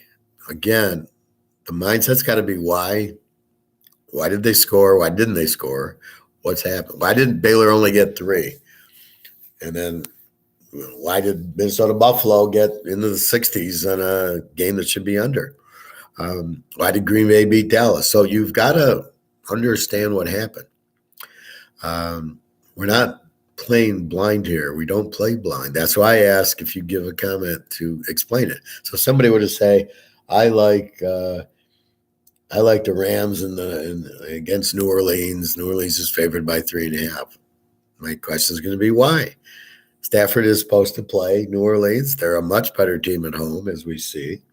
So again, we're looking at what's going on, and we've got to understand why we buy gold.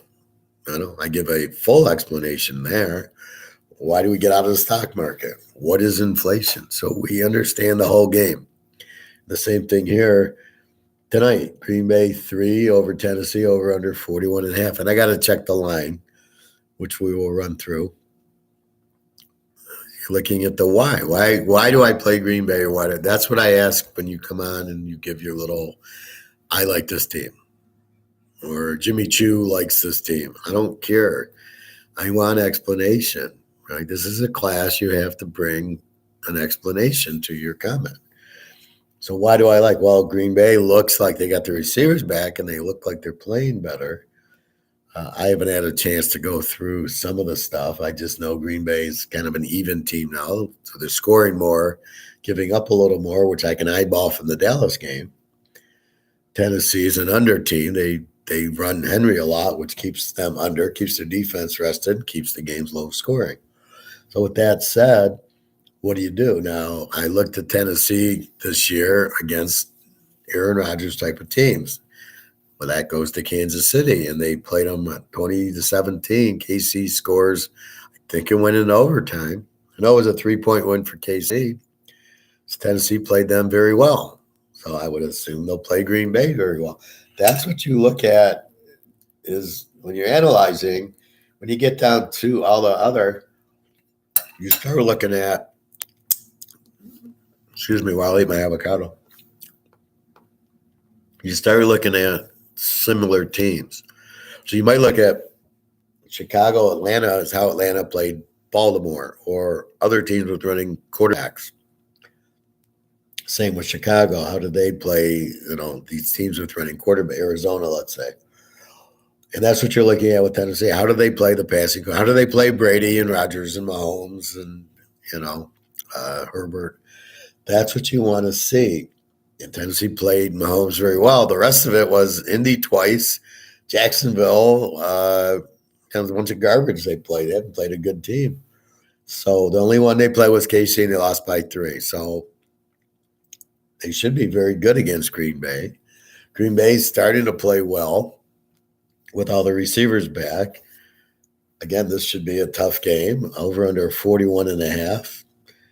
Might be an over. If we look at the KC game, they played 23-20. It was a 43, so we could go over or under in the game. We could go under 47, but if 41 is 35 with Rodgers now with his receivers, I would think this game goes over 35 also.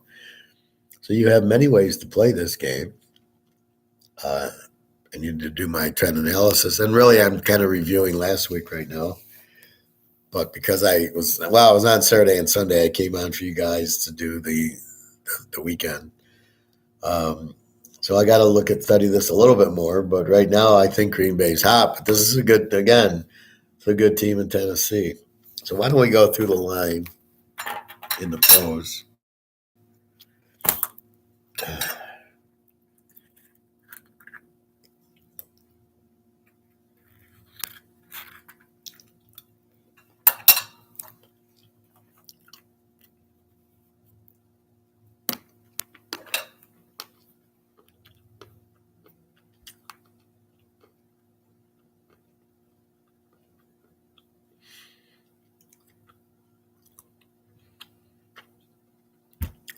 Hello.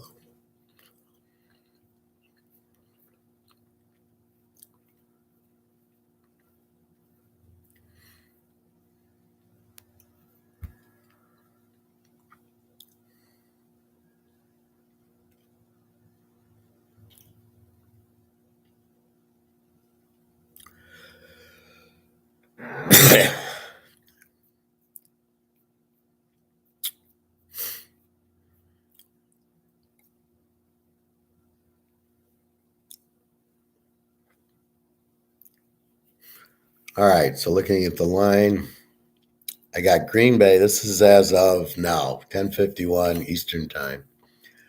I got Green Bay -3, over under 41, down from 41.5. It seems very doable both ways because Green Bay put up 31 on a very good Dallas defense, probably better than Tennessee's, or probably similar because of the receivers back, and Rodgers had to be embarrassed losing to the Lions. And they lost 4 games. I don't know if they were in a row or not, but I think that was good. And Green Bay's at home. They're a better team. Tennessee, Tannehill is supposed to be playing, I see. And then Henry, as far as I know, very good defense. So you go under 47 and hope if Rodgers gets hot that Tennessee doesn't, or do we think that there'll be some scoring because Rodgers can score and all you need is over 35, which I think is also very, 20-15. Rodgers is going to get you in the 20s when he wants to play. Is he going to be fixed tonight and throw 3 stupid interceptions? I don't think he will. I think he made his point against Detroit. He would never have beaten Dallas. And again, you fall into that trap. You watch him lose to Detroit. You go, oh, they'll never beat Dallas. And that's the problem. You can't think like that. You have to think of it as a poker game. Yeah, I had pocket aces last hand. What do I? Oh, I got 2-9 offsuit this hand. Not pocket aces again. And that's what you have to look at. So keep that in mind. In this thing, you have to understand it's not Detroit they're playing and it's not Dallas they're playing. But they did move. They moved on Detroit. They just threw the 3 interceptions. That game should have went over. That's how I played it. Here you've got, again, I think Green Bay, do or die. Now, Howard, you tell me back against the wall before. Now, why is this back against the wall? Well, they have to win to catch Minnesota. And now they finally did get the win against a good Dallas team. So when you beat Detroit, it doesn't really matter. They're a high school team. But if you can beat Dallas now and you're at home, all of a sudden it kind of woke up, and all of a sudden he's got this new receiver and the other receivers, and all of a sudden it's like, fuck, okay, Green Bay finally kind of woke up. So I would look for them to easily get 20 points in the game. It's hard to take 3 to +3 in this situation because I don't know that Green Bay is going to win the game. But I do think, why don't we go over 35.5? I don't quite understand. I got to check injuries first, but I don't really understand why this game. Now, if I look at injuries on scores and odds, it's not as good. But I really didn't see any major injuries. Let's see. So Green Bay injuries, Randall Cobb, we know. Bakhtiari, what else is new? Rashad Gary.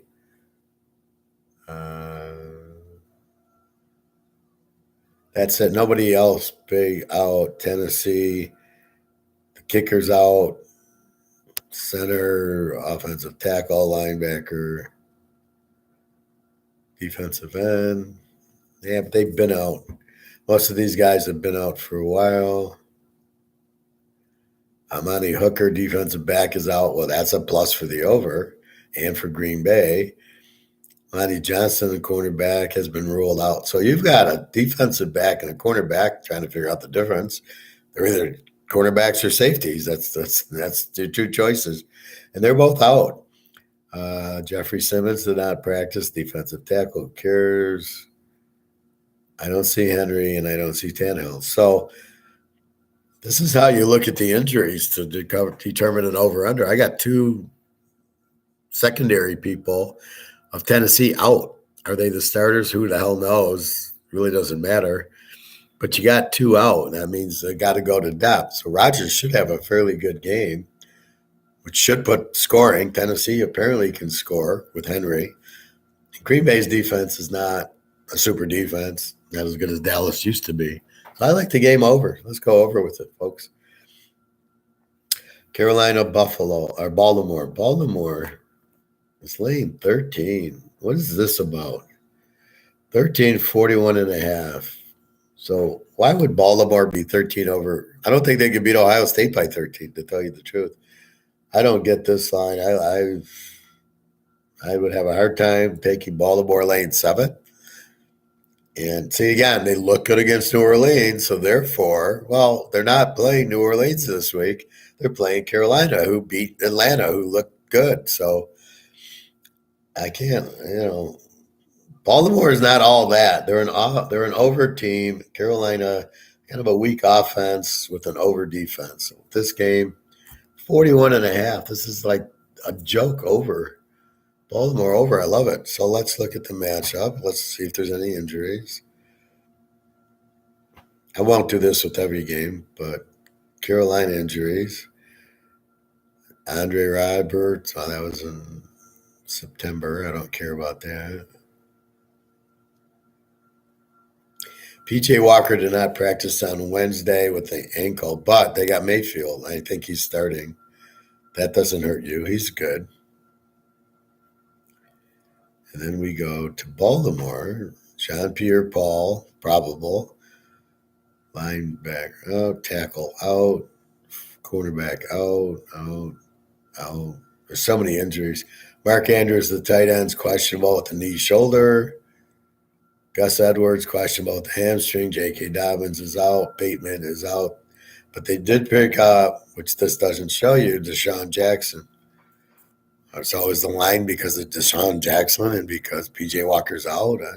Good luck with that one. I mean, I would never touch Baltimore -7 in this spot. I think Carolina 19 is good. I love the over 35.5. Baltimore, Carolina. Mayfield will be playing, so Carolina's going to score. Buffalo 7.5, down from 9.5. I had them at 9.5. And 42.5. That's down from 47. This means there's a major injury. So I have to check injuries here because for a line to go from 47 to 42, the injury looks like it's on Buffalo's side.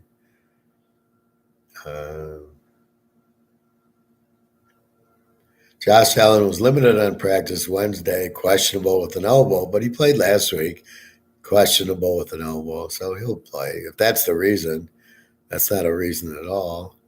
Now, if Josh Allen's out, that's a different, and I don't take it over, but let's see, Cleveland. Any decent player who's out? There's a bunch of guards and a couple of, off players that I've never heard of.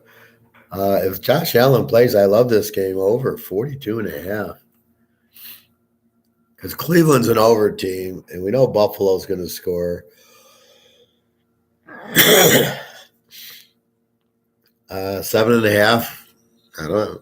Why would you trust Buffalo to win? They just lost to Minnesota.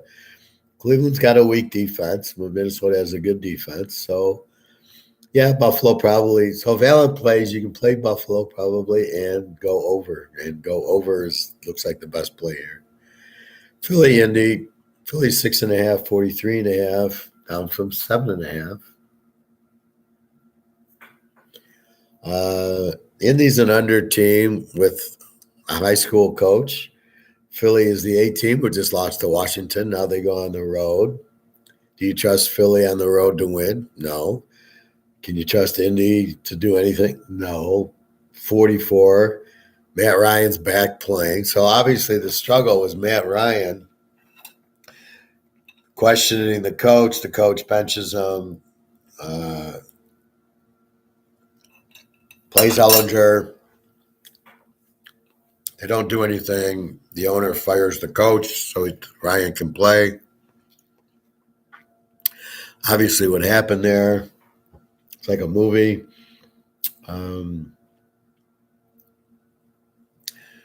What do you do? Do you like Philly? I don't know. I don't trust Hurts. Good receivers. Washington lit them up. I can't see Indy beating them, but they can. I think it'll be an under game because Indy probably won't do much against this defense. That's why you bet the defenses. The defenses will always show up. Washington, Houston. Now, up until 2 weeks ago, Houston would have been favored here. Washington's 3 and 40.5. How is Washington favored?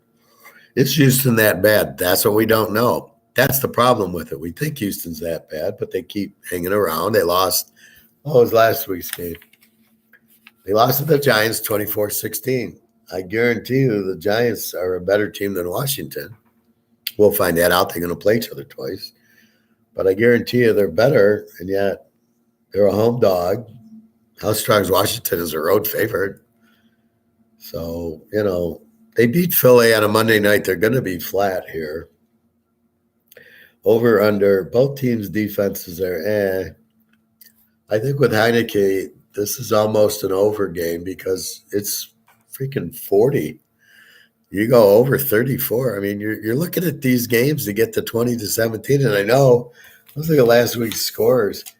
25-15 is a 40, 21-16 is a 37, 33-30, 60, 31-30, 60, 17-10, 27, 27-17 to 44, 39-17 to 56, 24-16 to 40, 20 to 10, 30, 25-20 in the 45, 31-28 the Dallas game. Arizona, the Rams, two backup quarterbacks. They still get to 27-17. All right, forget that. Forget the late touchdown. It's still 27. It's still 37. A 38 with Frisco and San Diego, and a 52 with Washington, Philly. So only two games really didn't get to 40. And you can tell who it is. Obviously, Denver, Tennessee, and then obviously Pitt, New Orleans. All right, well, you would never have bet those over. So the question is, Tennessee plays Denver to a 17-10, but they score 17 on a good Denver defense. So that makes me like the over even more. So they'll put up 20 on Green Bay. You're not going to stop Rodgers now that his receivers are there. And look for this game to get, all he needs 35.5. Are you fucking kidding me? That's definitely going over. I don't see again, that's the statistical part of how they arrived at that over-under. I can't imagine this over-under being under 45. You got Aaron Rodgers. You got Tom Brady. They're going to score mid-20s. It's an automatic. Rodgers will score at least 24 points tonight, and you got 17 for Tennessee and Denver. Look for 20 here. Look for it like the KC game, 23-20, 43. You got 41. And that's not in the teaser. Then it's down to 35. That's ridiculous.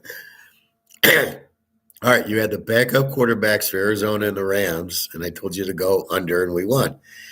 And they got to 44. The backup quarterbacks. So you got Aaron fucking Rodgers out there. You got Henry on the other team. You're going to get points. I mean, that's just ridiculous. All right, so how does Washington be a favorite? I don't know. Over under 40. I like how Heineke scores. They scored 31 on Philadelphia with that great defense. Look for another big one. I can't play a road favorite -3 to +3. Not that I can't, but I don't see any value in it here. I don't value if Washington I thought was a 7-point favorite, I would do it and then say, oh, I don't have to lay one. Then I would do it. But in this case, I have Houston as a 3-point favorite. Now, okay, that was before Washington won. I did this Sunday night, my own lines. So Washington wins. Okay, so everybody's looking at that game. Oh, now they're the favorite. No, they're not the favorite. They're the same. Houston should be favored at home. They do enough. They can run. I think it's an over. I think that's way too low. A 40 and is low. Look at this line. New England and the Jets. New England's 3.5. That has a 38.5. What the fuck? 38.5. With New England and the Jets. Now, if it was Zappe, I'd go over in a heartbeat. The Jets have they both have strong defenses, kind of weak offenses, throw a lot of turnovers. Belichick will punt. I'm not sure about Salam.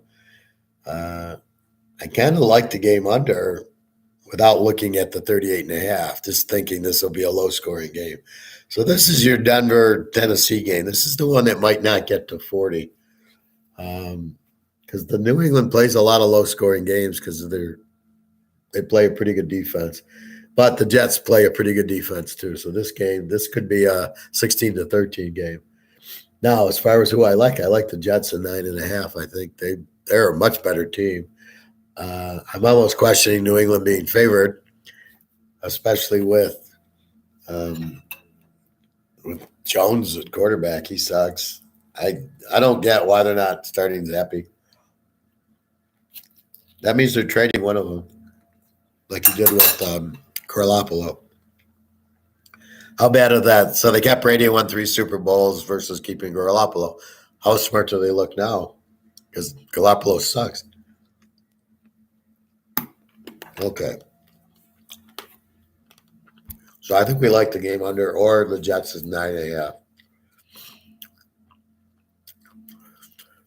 The Lions. I can't believe they're still playing. They're such a bad team. Giants laying 3, 44.5, down from 46.5. Now you have a very strong team, very strong defense with the Giants, who are winning. The Lions got their first road win on some fluke against the Bears, 31-30. But you don't have a weak defense like the Bears. You have a very strong defense in the Giants, and the Giants are going to run it down their throat. I don't think this becomes an over game. I think this is going to be like the New England, where the New England shut them out 29-0. I think this is going to be very similar. The only difference is the Lions aren't going for every fourth down and missing every fourth down, but the Giants are going to run it down their throat, and Detroit can't stop them. They have no defense, and the Giants have a defense. I got to play the defense here. So I actually like the Giants, but they're a home favorite. Lane 3 to +3, that's fine. Over under, probably over 38, just because they should score in the 20s against the Lions. And the Lions, I don't know if they can score or not against a good defense. As they saw against Dallas and New England, they didn't score at all. So against this defense, they're going to have trouble scoring. Deontay Swift is playing supposedly. He always plays about 5 plays a game, and that's about it. They're not going to have the easy time against a strong defense. I think the best plays the Giants. Over under, the Giants will probably get 30, but I don't know if the Lions can score for you. So again, it's a Lion game. Be very careful with it. Although we got away with the over last week, they actually played it right. LA and New Orleans. We got New Orleans laying 3, not 3.5. Over under 38.5, down from 40. Stafford is playing. I saw he's probable with the concussion. So what happens is you get the concussion protocol. So that's why they don't play the next week. It's not because they can. It's this protocol crap. LA 3. New Orleans laying 3. Problem with New Orleans is you don't know who you get, right? It's beat the Raiders 29-0 and lose to Baltimore 35-0, lose to Pitt 20-10. Although they are at home, I would like them as the dog, but in this case, I think the Rams at 9, as bad as they play, or you go under, but you've made the under so low at 38.5. It's a real hard game to pick. I think you probably want LA in 9. How do you lose to Pitt 20-10 and then go beat the Rams? Now the Rams, of course, Cooper Kupp's out too. Yeah, this could be an under with Cooper Kupp out because who's Stafford going to throw the ball to? So yeah, Stafford's such a bad quarterback. You go over 32 without Cooper Kupp? Probably, but I think you can go under 44.5. But I liked it at 40. I don't know if I like it at 38.5. A little bit more steady there. Chicago, Atlanta. Atlanta laying the 3 and 49.5. Ooh, down from 50. I like this game over. This will be our free pro pick. Again, take the Bears over against Atlanta. This would be a really high-scoring game. You can also take the Bears at 9. I don't like to bet games both ways. Very, very rarely do I. This could be one of them. I think the Bears at 9 is an easy one, and I think going over 43 is an easy one. So both of these plays are very easy in this game. Oakland and Denver, we got Denver laying 2.5, down from 3. 41.5. That hasn't moved. Here I like Oakland as the dog, as bad as they are, or under 41.5. Denver with strong defense, no offense. Both receivers for Denver out, Hamler and Judy, or they're very doubtful. So I kind of see that as, is Oakland a live dog? I mean, they're the worst coach team. Carr's not bad, and Adams, they should get you some points. What did Oakland do last week? Yeah, 25-20. They lost to Indy, so you can't trust Oakland to beat Denver. I think you can play it under. Oakland did beat them in week 2 or 3. They had Denver as the dog. I think it's a dog series. So Oakland did beat them the first time, but So you can't really look at the Indy game. I don't, who knows? These are the teams that you just struggle to understand. Who the fuck are they? Are they Purdue? Are they Indiana? You know, is it a MAC? Is it Western Michigan? Who are Oakland and Denver? Denver's a pretty good defense with Russell Wilson. So I don't really love the over in the game. Or I don't love Denver getting 3.5 or the over. This guy's got to do this right fucking now. Seriously. He's using a blower instead of using a broom to mop it out into the grass. So a little entertainment for you guys. Why are you standing at my window while I'm trying to do this? I don't know. Get the fuck away. Okay, at least he's going. So this is tough. I mean, this is where you just stay away. This is the problem with the pros. There's too many of these Oakland Denver games that you go, I have no fucking idea. I can't give you a score. That's the I don't know what the score. 20-17, maybe 37. Okay, I can go under 47. Probably the only way. I think you just got to play Denver like you play Iowa State. You're going to play low scoring games. And I think that's how you got to look at this. Oakland won't score a lot. Denver doesn't have receivers. So, yeah, probably unders are probably good way, 41.5. I mean, look at these points, 41, 42, 38.5, a 44, a 38.5, a 41, a 40, a 41.5, 42. What the fuck? This is supposed to be let's everybody pass. Now they're running quarterbacks. So we'll score a lot of points. Da da da da da. Bullshit. And look at these over unders. You got 5 of them under 41. I mean, what is that? All right, Dallas Mini. Good game. Dallas is 1.5, 47.5. Now, did everybody watch the Dallas Green Bay game? Why is Buffalo? Miami, Minnesota just beats Buffalo. Even if they don't beat them, it's a 3-point game. Dallas loses at Green Bay. Now they're at Minnesota. Why the fuck is Dallas favored in the game? This is one of those, unless Cooper Rush is the quarterback, how do you like Dallas in this guy? And how are they favored? Minnesota should be a 3-point favorite. That's what I got them at. I love Minnesota as the dog after, you still got Jefferson and Cook. As long as those guys are healthy, you're not going to, and Dallas has shown they don't have the defense that they did with Cooper Rush, and Prescott throws his turnovers. I don't see how Dallas wins the game. I like Minnesota straight out, getting 7.5. Absolutely. Love that play. What the fuck? Cincinnati Pitt. Cincinnati down from 4.5 to 3.5. 40.5 over under. Well, first of all, I love Cincinnati here. 3.5's a joke. They should be 7 over Pitt. What did Pitt do last week? They beat New Orleans 20-10. So again, people are only looking at last week. Well, okay, yes, Pitt is a good home dog, but that's it. As far as 40.5, Cincinnati's been still doing fine without Chase because you got Burrow.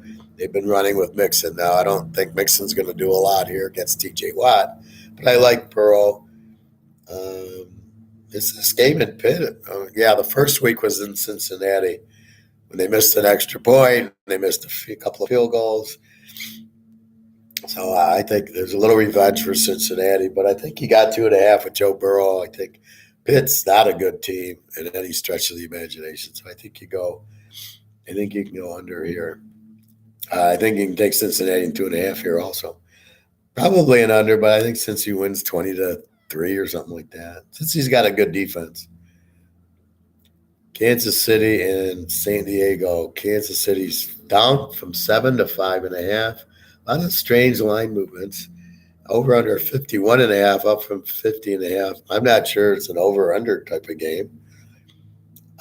Now we know the receivers are out for San Diego. Didn't really bother them too much Sunday night. I like San Diego at 11.5 all day. Strong home dog. They're not scared of Kansas City. Kansas City couldn't beat Jacksonville by more than 10. How are they going to beat San Diego at San Diego by 11? I like San Diego here at 11.5. Over under 51.5. San Diego actually is a bad defensive team, even though they've got Khalil Mack and they've got the safety, and they got Bosa, who never plays. So until Bosa comes back, you can bet against them on the over. Kansas City should score a lot. Kansas City doesn't have a great defense. This game should be pretty high scoring. So I guess I like the game over 45, 28-20 with this and with these quarterbacks should be very doable. The last game is Frisco 8.5 up from 7.5, 43.5 against Arizona.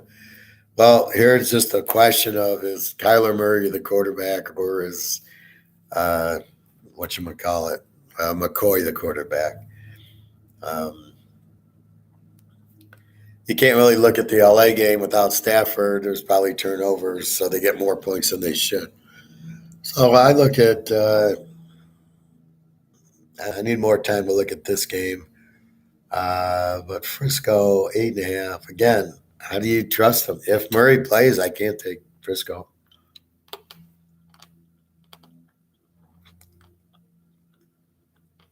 Again, you got to get it in your mind. None of these teams are capable of saying they're going to win. Maybe when Brady gets going. So if we go through this, Green Bay, Tennessee, is Green Bay going to win? I don't know. Buffalo, Cleveland, is Buffalo going to win? I don't know. New England, certainly not easy winner against the Jets. Chicago, Atlanta, it's a toss-up. Philly, Indy. I don't know. They lost to Washington. Is Philly going to beat Indy? At Indy? I don't know. New Orleans, certainly not better than the Rams. Baltimore or Carolina. There's no way this spread is anywhere accurate. I got Baltimore -7. Where do you get 13? BJ Walker being out means 6 points. Baltimore scoring a lot on New Orleans means they're going to score a lot on Carolina. This is a strange one. Do I think Baltimore? I don't know who Baltimore is. The Giants in Detroit, I can see the Giants winning close. Washington, Houston, toss up. Oakland, Denver. Probably Denver because Oakland's so bad. Dallas, Mini, I can see this as a toss up. Cincinnati, Pitt, I'll give Cincy. They should win. KC, San Diego, I have no idea. And Frisco, Arizona, I have no idea if Kyler Murray plays. If he doesn't play, then yes, San Francisco. This is the problem in the NFL. Who the hell knows what's going on? Now, I'm not going to go through all the college lines, but let's just look at the good college games. I have 1, 2, 3, 4, 5, 6, 7 fucking locks going. Wow. And they're all like, they just came right out at me, right? I got 7 locks that just, I looked at the game and I said, that's a lock. And then I looked at the game, I looked at the line and the over-under and said, that's a lock. Just unbelievable. I haven't played. I was going to play Central yesterday, and they lost 12-10, and it was 2 hours away from me. It wasn't snowing here; it snowed there. So go figure that out. But I didn't play. I haven't played the MAC. Well, tonight, SMU Tulane. It's a trap game. You think SMU as a dog is a good play? I got Tulane laying 364, and you go, well, SMU at 9 with their offense, but Tulane beat Houston. Tulane beat another pass. They beat Memphis. And SMU lost to TCU by 10, and SMU lost to another one. So it's not that in the bag. SMU and 9 is going to get you the W. Excuse me. So I had to lay away from it. I liked the 9. My first thought was SMU and 9, but I hate these Thursday games because you're off schedule. Tomorrow, Tulsa, South Florida. South Florida is terrible. Tulsa, I like them if their quarterback plays. Bren is questionable. I think he missed last week. If he plays, they'll blow out South Florida, who sucks. Willie Taggart, man, that guy can't coach. He keeps getting coaching jobs. Unbelievable. New Mexico, San Diego State. Now, there's an under for you. New Mexico can't score 7 points, has a great defense. They're the perfect under team. San Diego State, we all know they're a great under team. So I do like That game under, it's 40, so that is one under that I have to load in. Then let's go down. Wisconsin 13-40 against Nebraska. Wisconsin's so bad. Nebraska's terrible now. I don't know what the fuck happened in Nebraska. They're probably up there with UMass and New Mexico State. They're just terrible. So I know there's a lot of Nebraska fans out there, but you can't take Wisconsin. The only way you can play the game is under, which is 40, under 46 would be the only way I could play it. Figuring Wisconsin with the defense will keep them down. Nebraska's got no offense. I think both their quarterbacks are doubtful or out. Illinois, Michigan, this is good. You got two defensive teams. Michigan's an A team. They're going to run the ball 50 times. Illinois has got a great running back, too. They're going to run the ball. This is going to be an Army-Navy game. 44 is the over-under. I like the game under 50. Hard to believe I didn't lock this one, but I do. Absolutely, this game should stay under. Penn State 20 over Rutgers. Rutgers stinks. Penn State, you don't know. Beat Maryland 30-0. Rutgers is just a lousy. They don't score. Decent defense.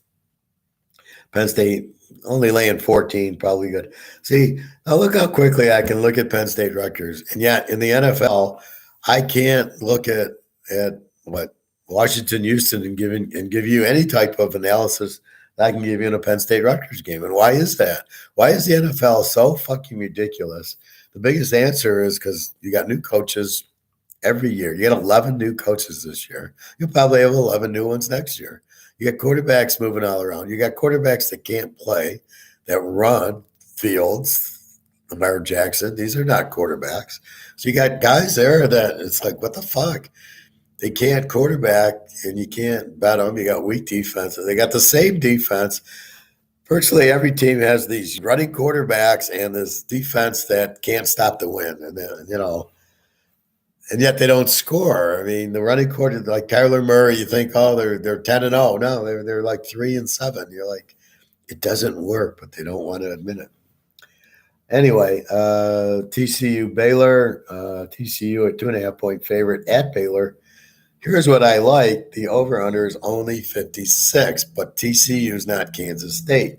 TCU's got an over defense. Kansas State's got an outstanding defense, not TCU. It's a decent defense. Baylor, I'm sure, is pissed off. They got 3 points. I don't see an injury to the quarterback. I look for this game to be close, but instead of teasing the dog, if Baylor was the favorite, I would love lock TCU as the dog, but they're not. But at 56, I love the over 50 in a TCU game because TCU is explosive. TCU is going to get there by themselves. Baylor with an average. So neither defense is super, right? Neither defense is great like Kansas State.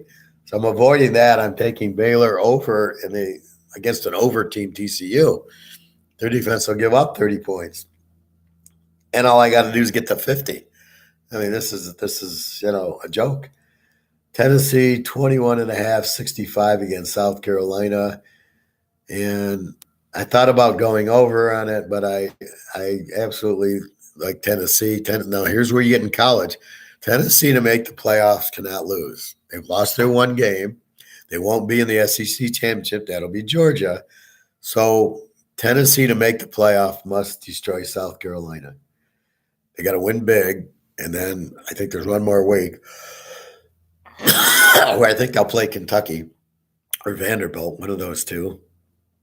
They already played Kentucky. They're going to play Vanderbilt. They're going to kill them. It's the only way Tennessee can get in is they got to put up a 60 here in both these games. Kansas City, Buffalo, they don't need to do that in the pros, right? Because 10 teams make the playoffs instead of 4. 130 teams, you get 4 in the playoffs. In the pros, you got 32 and you got 10 in there or something like that. Or 16. I think it's what? 4 and you had 2 wild cards is 6 is 12. I think it's 14. I think there's 3 wild cards now. So the 4 division wins and 3 wild cards. Why don't you just have all the teams in the playoffs, even though they don't deserve it? So that's what you have in there. And so here Tennessee must blow out because right now it looks like it's TCU, it's Georgia, and it's Ohio State, Michigan winner are your three. Now who's getting fucked is USC, UCLA winner. Utah's getting fucked. Oregon, Washington. Well, Washington just beat Oregon. Washington can't make it. Oregon, okay. But just because they have two losses and Oregon played Georgia and Washington and UCLA doesn't make them a bad team, right? That's my problem with the playoff. Well, wait a minute. Buffalo just lost to Minnesota. Why would Buffalo get in the playoff? Kansas City lost to Buffalo. Why is Kansas City in the playoff? They have a loss. Really doesn't make college doesn't make sense. If you play the schedule in the Pac-10 and the Big 12, you're playing 6, 7 good quality teams, and you have a loss. You're not a good team, but in the SEC, Alabama virtually played one team, Tennessee, and lost to them. That's it. A&M's not good. Texas is okay. TCU didn't have a problem with Texas last week. So that's where really it's questionable. But anyway, so Tennessee can be the fourth team. They got to keep blowing out because Michigan plays Ohio State. One of them's got to lose. So if Tennessee blows out their only losses to Georgia by 14 points and they go blow out South Carolina, if they win the South Carolina game by 3 points, they're not going to make the playoffs. They're going to say, no, you barely beat South Carolina. Well, they beat them 66-10. Well, look how good Tennessee is. And that's the whole mindset in college. So look for Tennessee to win by 100 here. And they can do it. They have the offense. Utah, Oregon, another over against over, Rising against Knicks. You got to love it. Rising will put up his 40. Knicks will put up his 40. This will be a 90-point game. Over-under is only 61. Now, I don't understand why this over-under is not the USC-UCLA over-under. I don't get it. UCLA, USC, over-under 75. Utah, Oregon should be the same over-under. It's 14 points less. It's 61 and a half. Are you fucking kidding me? How can this be 61 and a half and USC, UCLA be 75? So here's what Teaserking does is he goes and he says, well, wait, I have less risk and the same reward if I take this game over than if I try to take the USC UCLA game over. Because all I need here is 55 fucking points in Utah. That'll be halftime. Halftime it'll be 31-28. It'll be 59. I'll have the winner at halftime. Where in UCLA, USC, yeah, you'll probably get there, but it's you got to get to 69. Here I got to get to 50 something. That's why the difference of a regular play, a strong play, a lock is where the line is. This line's inviting like, fuck, this is definitely an over. Hey, Greg and John, how are you today? Sorry, I got some nasal, so I got my voice is really kind of thick right now, but oh well, I'm home. I'm not gonna get used to time change, but I'm home. It's 11:30. I don't know what time. It's 4 a.m. for me now. Well, you could say that as far as me being an economics professor on this channel, not in a class. I don't want to be in a classroom. I'd rather teach it here because this way I don't charge you for the classes. I charge you for my football picks, but that you should pay for those. But here, you need to learn this. You need to learn how to pick, but it leads to other areas of life. How to pick a girlfriend, how to pick what to do with your money, how to invest it. Everything is tied to what I'm doing here. How do you buy gold and silver and all the differences? So everything goes to the mindset of what you're doing. So even me teaching you this goes to every aspect of your life. And then you start thinking like that and you'll be way, way ahead of most of the people. But I've never taught at college, but as you can hear, I absolutely can. So let's see. So Oregon, Utah is an easy over, my God. Indy, MSU. Let's make that the free pick. The Utah, Oregon. I mean that's a freaking joke. So we got the Bears over in the pros. We got Utah, Oregon over 55. Holy shit. That's your free play. Bet it over. You'll be done at halftime. That's what I like about the overs. I can be done at halftime. If I got the under, I'm stressing. I can't even watch the game. I just want to see what it scores like late in the fourth quarter and hope I'm okay with it because then anything can happen. But if you got the over and you've already got it, if it already hits, you've won. The bet's over. You can relax. Indiana MSU 11-46. MSU got like 8 defensive players on suspended for the fight with Michigan. Indiana's terrible. I look for Michigan State here pretty comfortably. Laying 11 at home. I don't know. It's how bad is Indiana? How good's Michigan State? It's a tough one there. I wouldn't put a whole lot into it. Iowa, Minnesota. What the fuck's going on here? Okay, you've got a line, Minnesota lane 3, over under of 32, excuse me, 32, Iowa, Minnesota. Now, this is a under game, but you don't make an over under 32. Utah, Oregon is an over game, and it's 61, not 90. That's what you're saying here, 32. I am tempted to go over 26, but I know it's an under game.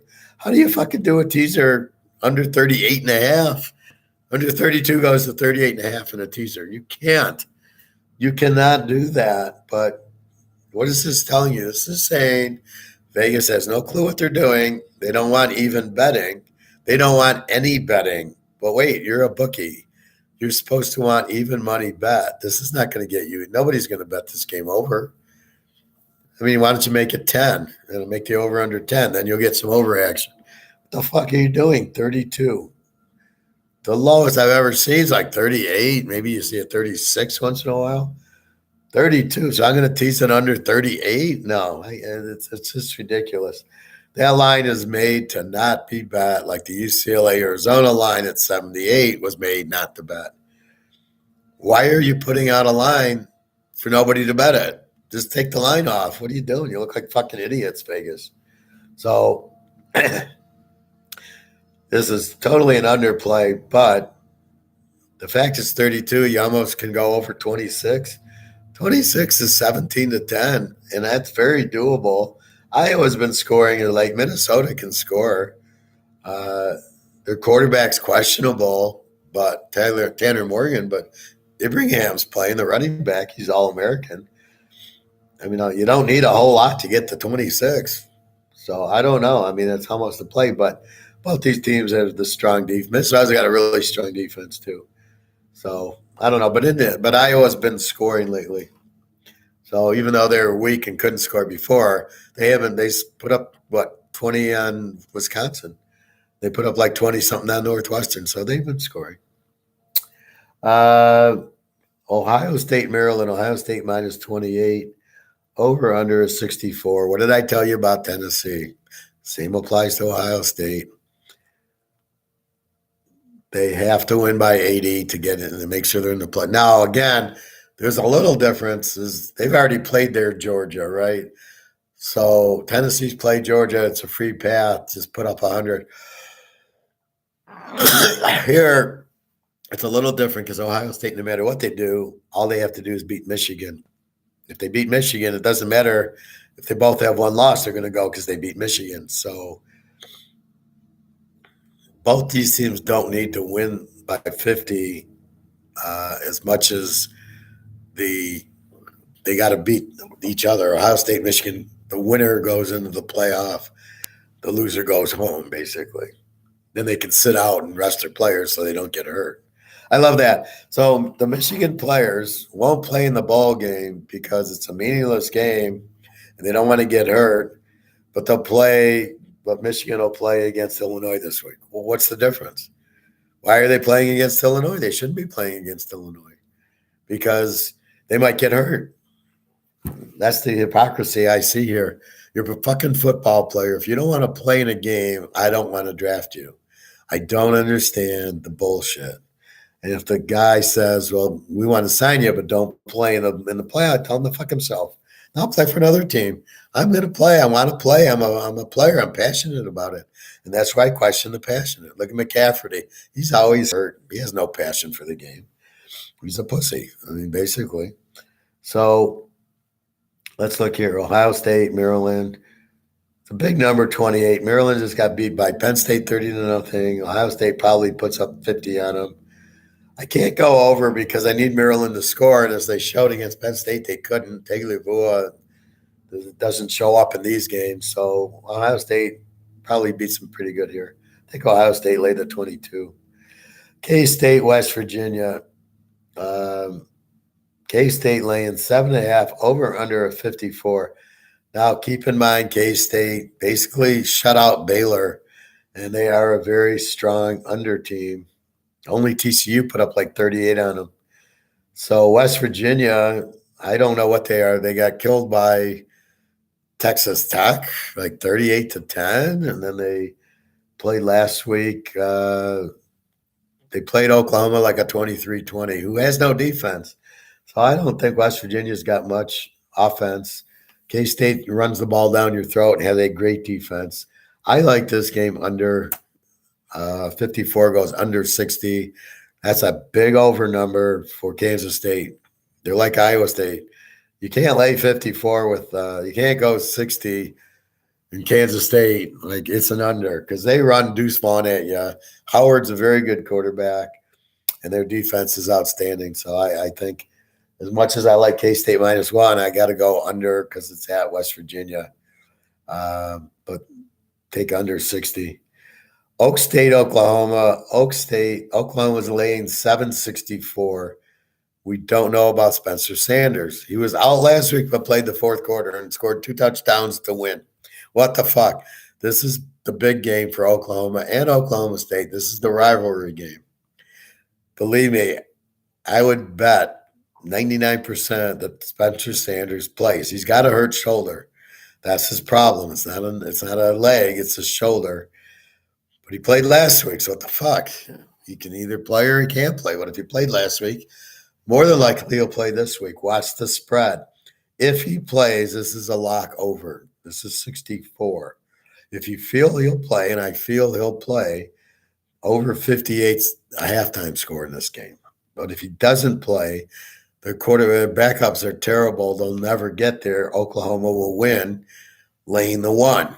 So it's all up to Spencer Sanders. He's killing me here. This is such an easy lock with Oklahoma. It's unbelievable. I've got this. This has killed me. This Big 12. I got Kansas quarterback going on. I got the TCU. Well, no, he didn't. The Baylor quarterback, the Oklahoma quarterback got hurt for a few weeks. All these locks I could have had, and then you got to be careful because you got to wait and see the Saturday morning is the line moving. So here's how you read it. Oklahoma laying 764. If the line goes to 9, Spencer Sanders is out. Then we take Oklahoma. If the line goes to 5 and the over-under shoots from 64 to 67, he's playing, and we bet over. We might also take Oklahoma State. If the line goes to 5, we can take Oak State plus 11. And depending where the over goes, if the over goes 6-7, we can still go over 61. If it goes to 70, we'll just take Oak State plus 11.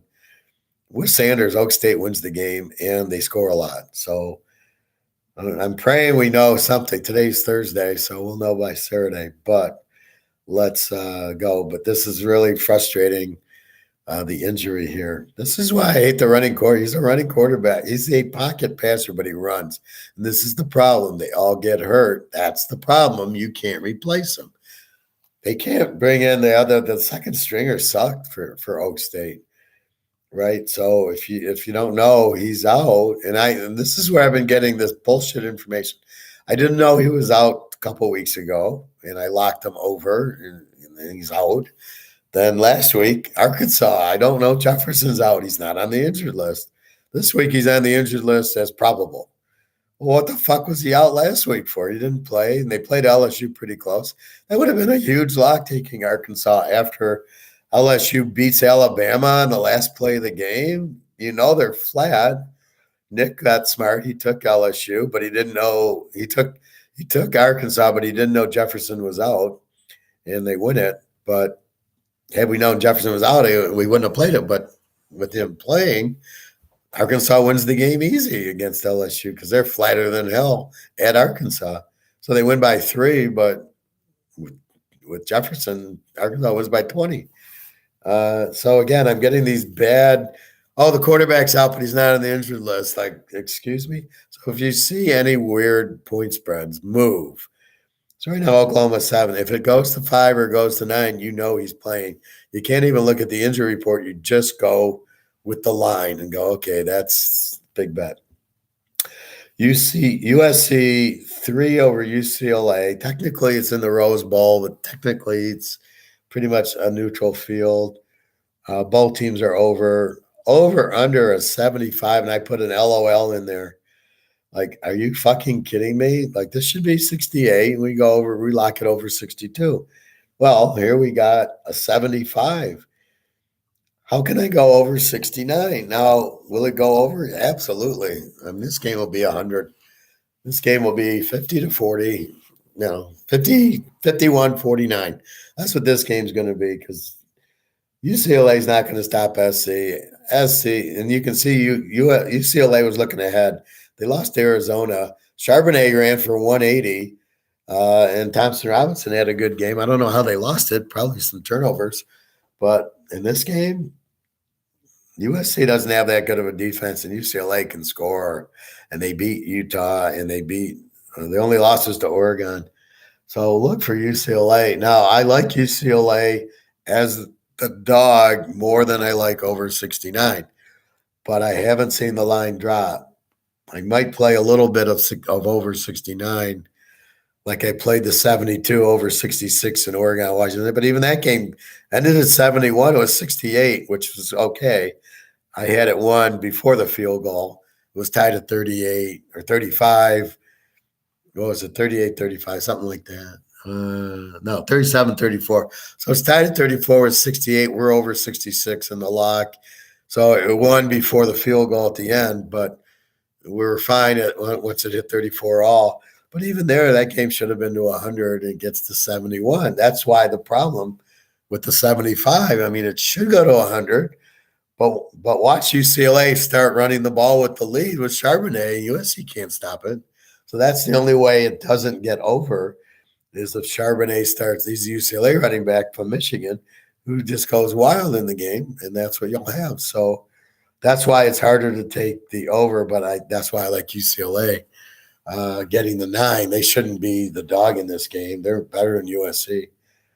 Texas, Kansas. Well, what do we got here, Mr. Kansas? Over the over team of luck. The only time they go over was Iowa State 14-11, which they won. Otherwise, against all the big boys, the high scoring game, every game's been over. Baylor, Oak State, Oklahoma, where Iowa State, every one of those has been under in the 40s. Kansas is always in the 60s. Here you got a 64. Texas is laying 10. I'm very tempted to take Kansas in 16. But again, because it's 64, I love the over 58. Had this been a 75, I could easily have taken Kansas in 16, like I'm taking UCLA in 9. This is purely a tease the dog, purely an over, just like USC, UCLA is, Oklahoma, Oak State, Utah, Oregon. They're all tease the dogs, TCU, Baylor. All of these are explosive, high-scoring games, tease the dog. So in my Oklahoma Oak State game, is Sanders plays, tease the dog. If he doesn't play, and you almost got to play Oklahoma because they don't have their quarterback. They won't score. But Oklahoma's defense sucks. Same with Texas, Kansas. They play high-scoring games. But 10 points. Texas has been overspread. They were 7-point favorites over TCU last week. What the fuck? I had TCU in 13. They win the game 17-10. I mean, that was a joke. Here, they're laying 10 at Kansas. Are you kidding me? Taking Kansas and 16 is an easy winner here. But so's the over. So, all right. Purdue 17 over Northwestern, over under 48. I don't know. I like Purdue. Northwestern's so bad. Purdue has some offense. I don't know. They play 2 more games. The senior day, the last game of the seniors is always a big emotional. If this is Purdue's last game, then bet Purdue because they'll blow out Northwestern. This isn't their rival. Their rival is Indiana, which they'll play next week. Northwestern's rival is Illinois, which they'll play next week. So next week's rivalry week normally Michigan, Ohio State, USC, UCLA should not be playing this week, nor should Oak State, Oklahoma. Kansas will play Kansas State next week, it looks like. Oregon State, Kansas State. There's really no Michigan, Ohio State. There really isn't a rival for Utah. I guess BYU maybe. All right, so Purdue, take it if it's their last game. Mississippi, 3.5 over Arc, over under a 60. Jefferson is playing. He's listed as probable. I like Arc 9 here.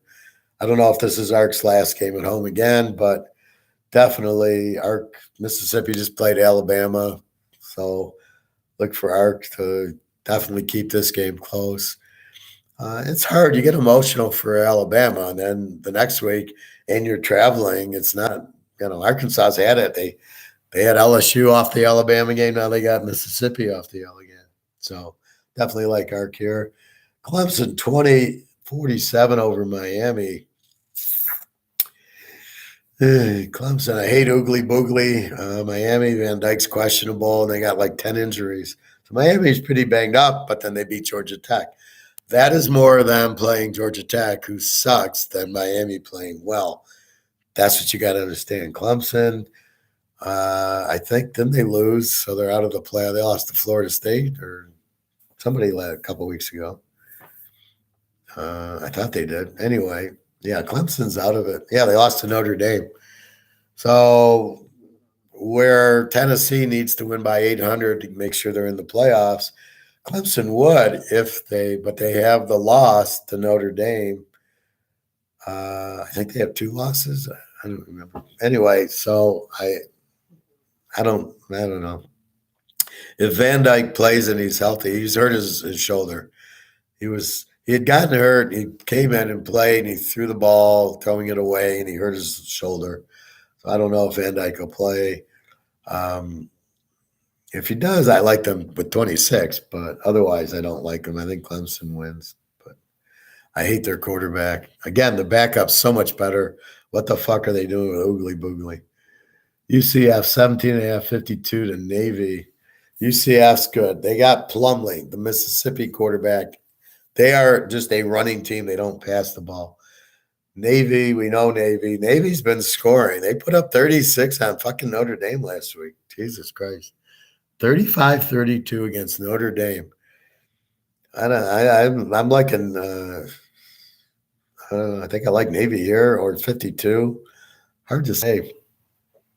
But let's see what Navy has, because their quarterback got hurt. He was out, so the backup came in and scored. So it might be a system thing. Texas Tech, Iowa State. Iowa State laying 3, 47.5. There's that team. Iowa State always plays low-scoring game. No offense, top 5 defense. Love the game under. Yeah, it's Texas Tech, but again, they shut out Oklahoma, Oak State, Baylor. Go right down the list. Texas 24-21, Oklahoma 24-10. This game will be also low scoring. Whatever they do on defense, they get a lot of picks. They put a lot of pressure on the quarterback. They don't let you score. There's a lot of field. Oklahoma last week kicked 3 or 4 field goals against them. That's the key. They don't let the touchdowns in. That's why the games, and then they run the ball very much. So they end up, if their quarterback didn't turn the ball over so much, they'd probably be undefeated, but he's got like all these interceptions. But again, it's another strong under 47. Now look at the difference. Fucking Iowa and Minnesota is 32. Here's an Iowa State who's just like Iowa. It's 47.5. Now, granted, Texas State doesn't have the defense that Minnesota does, but 47.5. You never see Iowa with the 47.5. So, I mean, it makes it, you're going under 53. Well, good, How in the world are they going to get there? They don't give up points, and they've proven it. Oklahoma, Texas, Oak State, Baylor. It goes down the list. These high flying teams come in. Kansas score 14-11. Kansas, who puts up 40 a game. So I'm just saying they're not.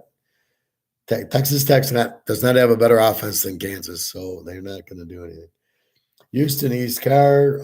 Houston, we all know, played in the 120 game. East Car, good quarterback, Ehlers. East Car is 6.5, 66. Love this game over. Again, Houston will score and has no defense. East Car can score.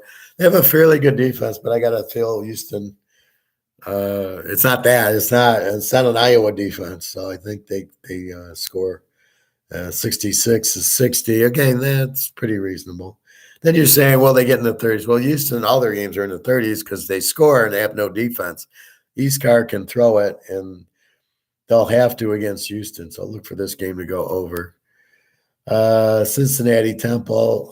Cincinnati, great. Great defense, great under team. Temple's been lighting it up against South Florida, and then last week against, what was it, SMU or Houston? No, it was against Houston. I locked the game. I actually locked the Temple game over and won by 20. I love it. Cincinnati, we know, strong defense, playing under. Temple, I don't know what they are now. They have a pretty good defense. They used to be just no offense, good defense. But Houston put up 50 on them last week, so I don't know that they have a good defense. Cincinnati tends to play these games low scoring, and they never cover. They lay 18. They'll never win by 18. Cincinnati will win by 10. That's just what they do. So I like under 54 to 60 because it's Cincinnati. This is where you look at if Temple plays SMU, we're going to go over with it. But when they play at Cincinnati, again, you don't fuck with the defense like Iowa State. You don't fuck. You play in Iowa State, you're betting it under. That's all. They don't allow a lot of points. Cincinnati does not allow a lot of points, so you got to look at this game under. Connecticut and Army. Army 9.5, 43. I don't get this. Army's not played that good. Connecticut's played. They've won a few games this year. They're not a Z team. I got them as an under team. Pretty good defense. Army, we know. Army's actually an over team, but they played all these passing offenses. Wake Forest, UTSA, Coastal Carolina. So that's why they're an over team. But against Connecticut, I think this will be an under. It's 43. I would think under 49 is the play. I don't know where Army's 9.5 over them. Again, Connecticut's played pretty well. VTech, Liberty 9.5. 46. 46. I got it in the wrong column. Liberty is actually a B team. It's good offense, good defense. Virginia Tech is actually not a strong defense. But again, this gets into who they played. I know they've been giving up points to these, North Carolinas and teams like that, who you would expect. Liberty hasn't really been lighting it up. I can see an under here. Liberty with a good defense not too explosive this year. UMass, Texas A&M. A&M, what the fuck are they playing UMass? 33.5, over under 49. So this is what kills me. The SEC, well, they got 2 losses now, but this team's got 1 loss. They should be in the playoffs. Yeah, they're playing fucking UMass. Wow. UCLA is playing USC, Oregon, Utah, Arizona State. Well, they have 2 losses. Yeah, but look who they're playing. Look at who they're playing. You got to be fucking kidding me. This whole SEC thing, talk about fixed. The whole playoff system's fixed for Alabama. Let's see. So A&M's 33.5. Their star running back is listed as questionable. If he doesn't play, I don't know. UMass, they lit up last week. They scored 30 points on somebody. So I don't know. A&M should kill them, but I don't trust A&M. Their offense is so bad. But they might. I don't know. This is a game you don't get involved with. Pitt 7-53 against Duke. That spread's way too high. Hey, Todd. I didn't know UNLV quarterback. Yeah, he played last week. And they played Fresno good. They scored 30. So look out for Vegas this week. I haven't gotten to them yet. They got Hawaii, lane 10. They should kill Hawaii with Brumfeld, I think's his name. But yeah, he came back. That's the problem. You think these quarterbacks, sometimes it's just concussions. They're out for 2 or 3 weeks and then they're back. Like, I don't know what happened with Jefferson last week. He wasn't listed. And now he's probable with, miscellaneous injury. But if he's probable, he's playing. So you just assume it's concussion. So Duke Pitt, I got this game dead even. Pitt's lane 7. I love Duke in 13 here all day. Duke played North Carolina very tough, played Miami, beat Miami. They're a very strong team. They got a very good quarterback, and they score, and there's no way Pitt's going to beat them by 13 now. I like Duke in 13 here all day. I'm not even fucking with the over-under of 53. Here's where I like the team, so I don't fuck with the over-under. In the other games, I fuck with the over-under because Oregon's 3 to Utah. Do I want Utah 9? Maybe. Do I want Oregon in 3? No. But this game should be close. But I know it's going to be explosive, and I know I'm only laying 61. I got to go 55. It's a sure play to go over than it is to take a team. If Oregon was 10, I would easily take Utah in 16 against half the pro teams. Here, Pitt 7 over Duke. Duke in 13 is the play by a mile. I don't even want to fuck with the over-under because I don't really know. I guess it'd be over. It's 53 over 46. Duke can score. I would bet it would be an over. But again, I like the 13 all day. Florida, 14.5, 57 against Vandy. Vandy stinks. Terrible offense. So here's where I'm telling you, we look at the team we want them against a weak defense. So that's what we have. Florida's been scoring pretty good lately. 14.5, 57 to Vandy. The question is, will Vandy score for you to get over 51, or will they will not score for you? Then Florida wins by the 8.5. And that's really, I think it's an either or. Vanderbilt's quarterback's out, but their backup didn't look too bad. Only the Oak State quarterback doesn't look good. So I like Florida here, minus 8.5. Vandy's not very good this year. Part of their is skewed because they played Hawaii and Central Arkansas or something. And they lit them up both up, and then they played Florida and Georgia. They don't score at all. So I think Florida, they probably need the game for a bowl game anyway. Florida State, Lou Loft. Florida State laying 23.5 over under 52. This is one where you just, Florida State's been dominating lately. They killed Miami. They're at home. I think Florida State wins this game. Lou Lafayette they're an under team. They got a pretty good defense, but now they're playing Florida State, not Lou Monroe, who they lost to. So you got a Sun Belt team moving up to a good ACC team. I think Florida State needs it. I like Florida State laying the 17 and or under. I don't know because they could score some. So I like Florida State in the game. UTSA and Rice. UTSA, Frank Harris, 13.5, over under 60. Rice is an over team that sometimes doesn't realize they're an over team and score. McMahon, their quarterback, throws way too many interceptions. So I like Frank Harris here. I'm sure they need the game going to win the championship, stuff like that. So I like UTSA minus 7. Over under a 60 is probably over 54 is going to get you there too, because UTSA is going to score a lot, and Rice can score. So I think it's definitely over that also.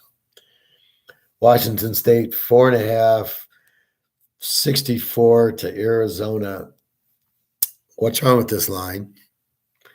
Is it the Washington State 4.5, or is it the over under 64? Let's think. Washington State is Iowa State. Very strong defense. Offense is okay. A lot of injuries to the wide receivers. Arizona just beat the upset with UCLA, but they only scored 34 in the game. Washington State held USC to 30. They held Washington, well, they haven't played Washington yet, and Oregon lit them up. But the other, I think they played Utah. The other explosive teams they've held down. I think this over is way too high. 64. That'd be like the Iowa Minnesota game being 50. I mean, this is way too high. 64. I like this game under 70. That's a joke. That's like the other game I was warning you about, the Georgia Tennessee game. It was at 66. I said Georgia doesn't play 72-point games. That's not going to happen, and they play to 40. That's what I see here. Washington State does not play 70-point games. You're not taking this game over. You don't have a thought in your mind of playing this game over. Washington State doesn't have that good of an offense, has a great defense. Arizona's okay, but we've seen this act before. USC got 30 on them, and Oregon's the only one that lit them up, but it was really close late in the game. But that's what happened. But Washington State's defense, they don't play 70-point games. James Madison, Georgia State. James Madison 9.5, 54. I don't know. Georgia State, we know they're explosive.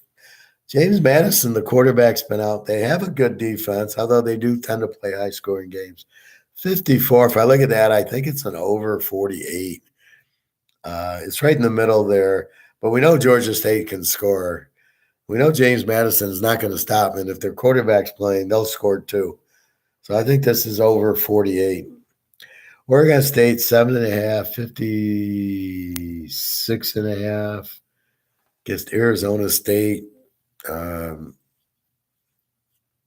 Just ditto Washington State, ditto Iowa State. This is, again, 50, I want to say 56 or 55.5. I think it's 56.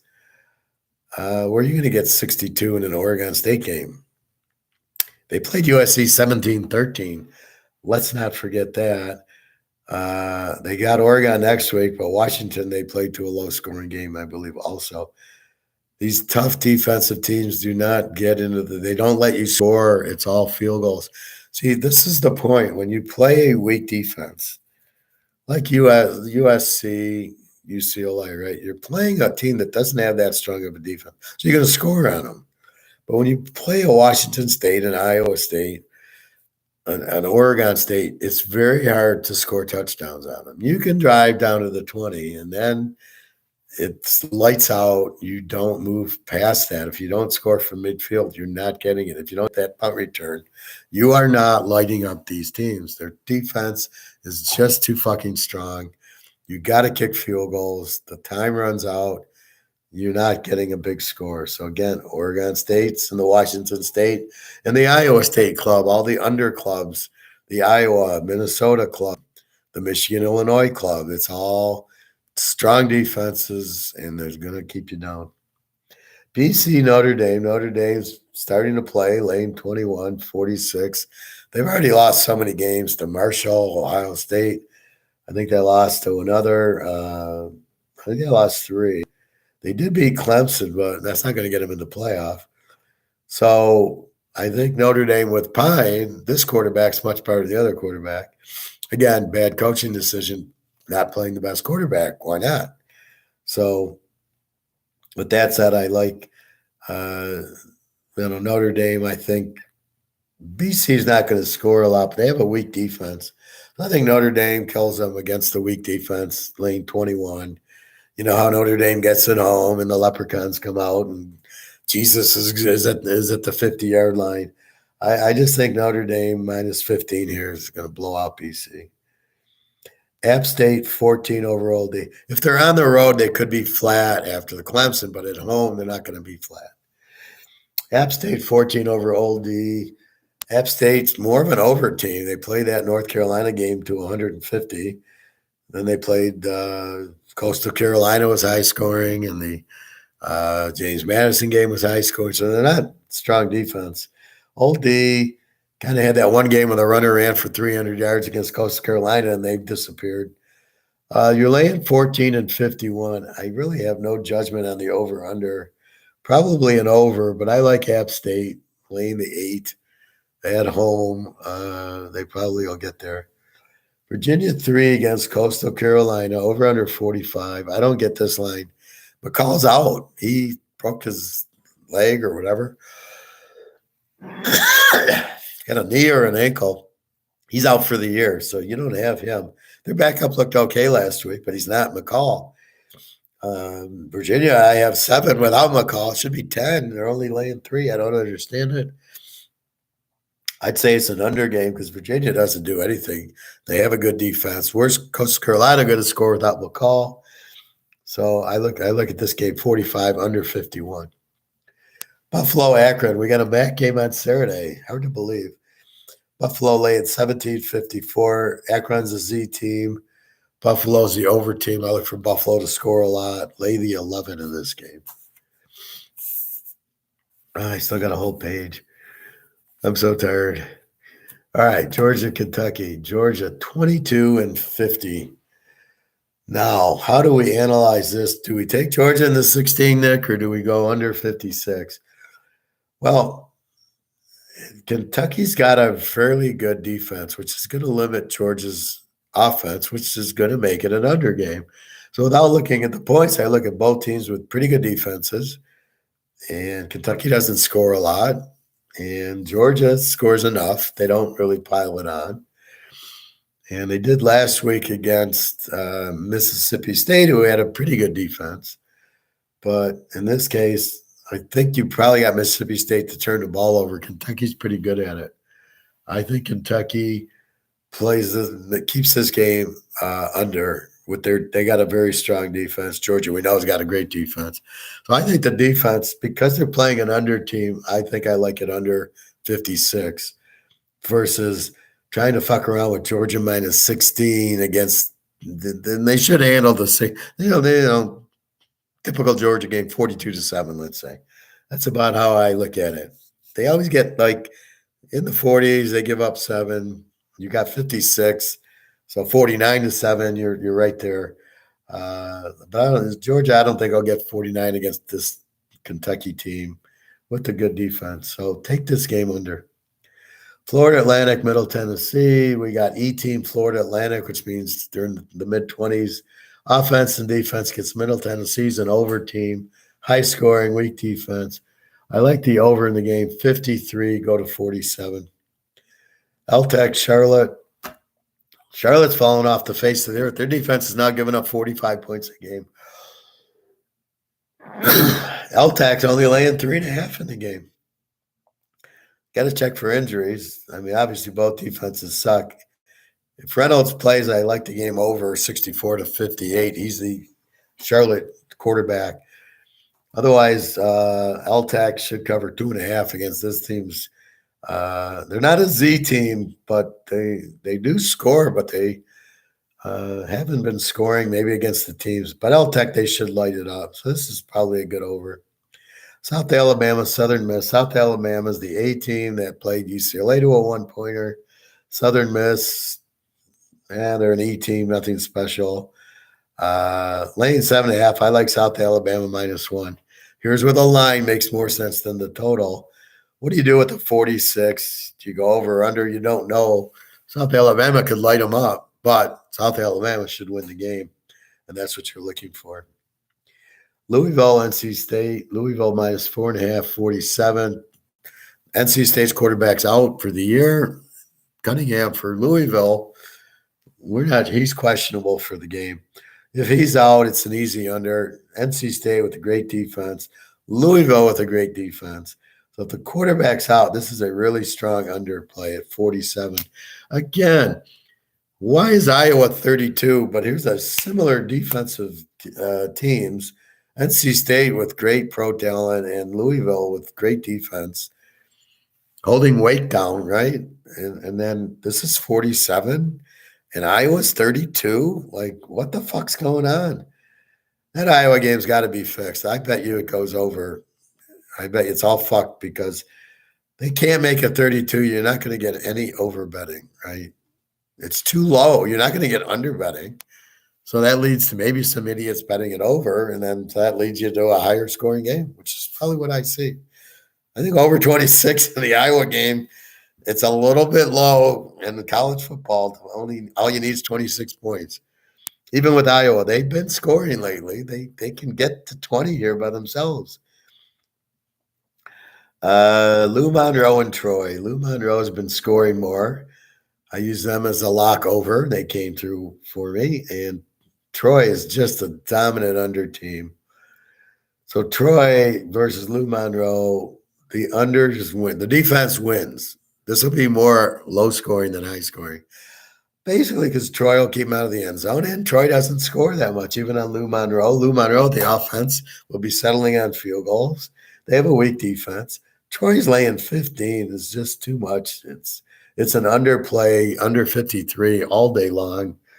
When you got the strong defense, it's hard for the offense to score. Florida International, UTEP laying 14 and 50. What do we got? We got Florida International as a Z team. No offense, terrible defense. UTEP's kind of an under team.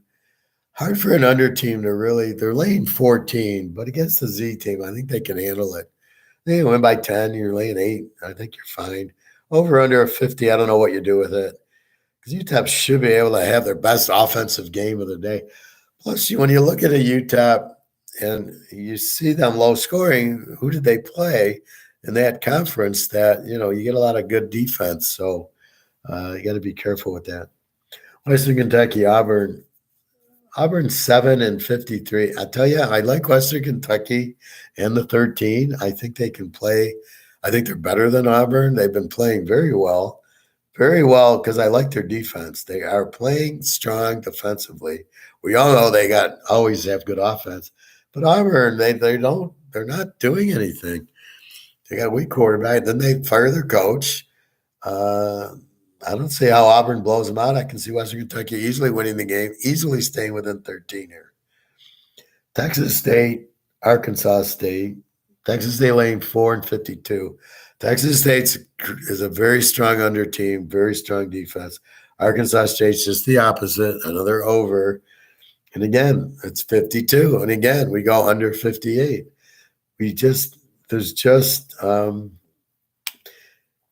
You've got to play these games under because the defense can hold you to field goals and keep you low.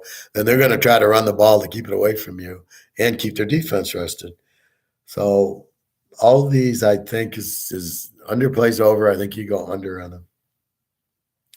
North Carolina 20 over Georgia Tech, over under a 63. So we know North Carolina can score. Georgia Tech can't score. Miami held them to 7. How are you going to get to 63? There's only one way, and that's if North Carolina gets you 60 of it and Georgia Tech gets you the other 3. Well, if that's going to happen, then lay the 14 because maybe they get that. So really in our world, it's a 57. Again, you need Georgia Tech to score. North Carolina has a fairly good defense, and we know they have a strong offense. I like North Carolina minus 14. I think that's very, very doable. If Georgia Tech, and you can't count on the score, that's, so are they going to get to 57? North Carolina will probably get into the upper 40s, but I don't know if Georgia Tech scores. You could get 47-0 and you don't get your over. But North Carolina minus 14, you definitely get there. Cal and Stanford, I just want to put a marker in there and a marker in there.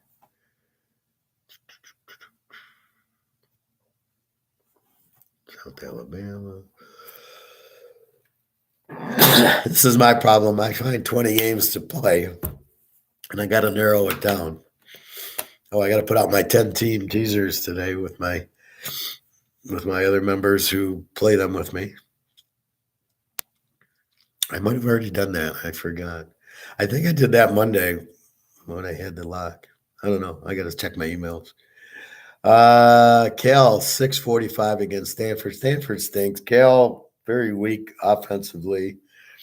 Very well. They're kind of like a 24-24. Stanford's terrible. I got 4 running backs out, and the quarterback isn't very good, and they're an over defense. So I don't know. This is a rivalry. Stanford's so bad. Kale can't score. I think it's under 51. I hate to take Stanford in 12. Too many injuries. Marshall, Georgia Southern. Marshall is the under team. Georgia Southern is over. Um, Again, Marshall went to Notre Dame and won. Again, this is the strong under team. Over under 54. Georgia Southern, when they have trouble against these really strong teams, they don't light it up. So I like under 60. Again, it's play that strong under team under. Especially Marshall's quite a bit better than Georgia Southern. Georgia Southern, we like over against the Georgia States and against the teams that don't have this wonderful defense. But when you're fucking with these good defensive teams, I just think it's too much. I think you just go you go under in the game. Marshall is lane 3. You could take Marshall plus 3. I think Marshall wins. But anyway, I like the under. Boise 12-45 over Wyoming. Now, Boise finally showed up against Nevada, but again, Nevada's terrible. So Boise lane 12 at Wyoming. I don't love it. Probably another under game. Wyoming tends to play up good defense. Boise does.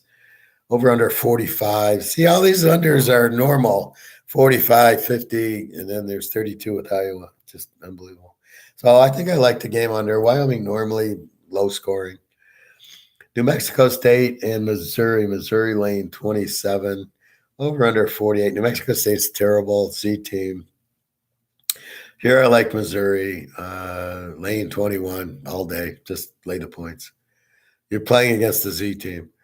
Wake Forest 10. I don't have an over under.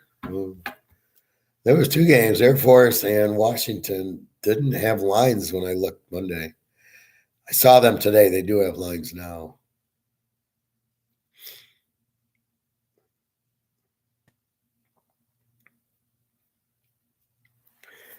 All right. So we need the total. I think it was Syracuse's quarterback, who it looks like is playing.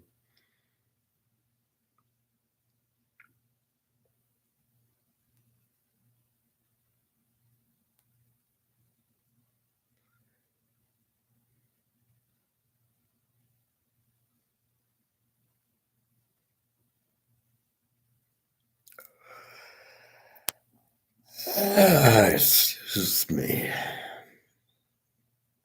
And right now it's about 7:30 at night for me. I think by the weekend I'll be on my time.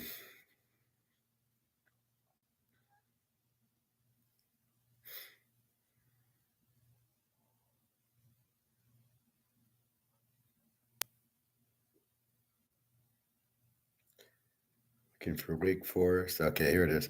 Wake is 9.5 from 10 and 55.5. And I believe the quarterback's playing. So I like, well, Syracuse is pretty much under, but there's so many injuries on their defense. I think Wake blows them out. I like Wake in this game -4 with all the Syracuse injuries.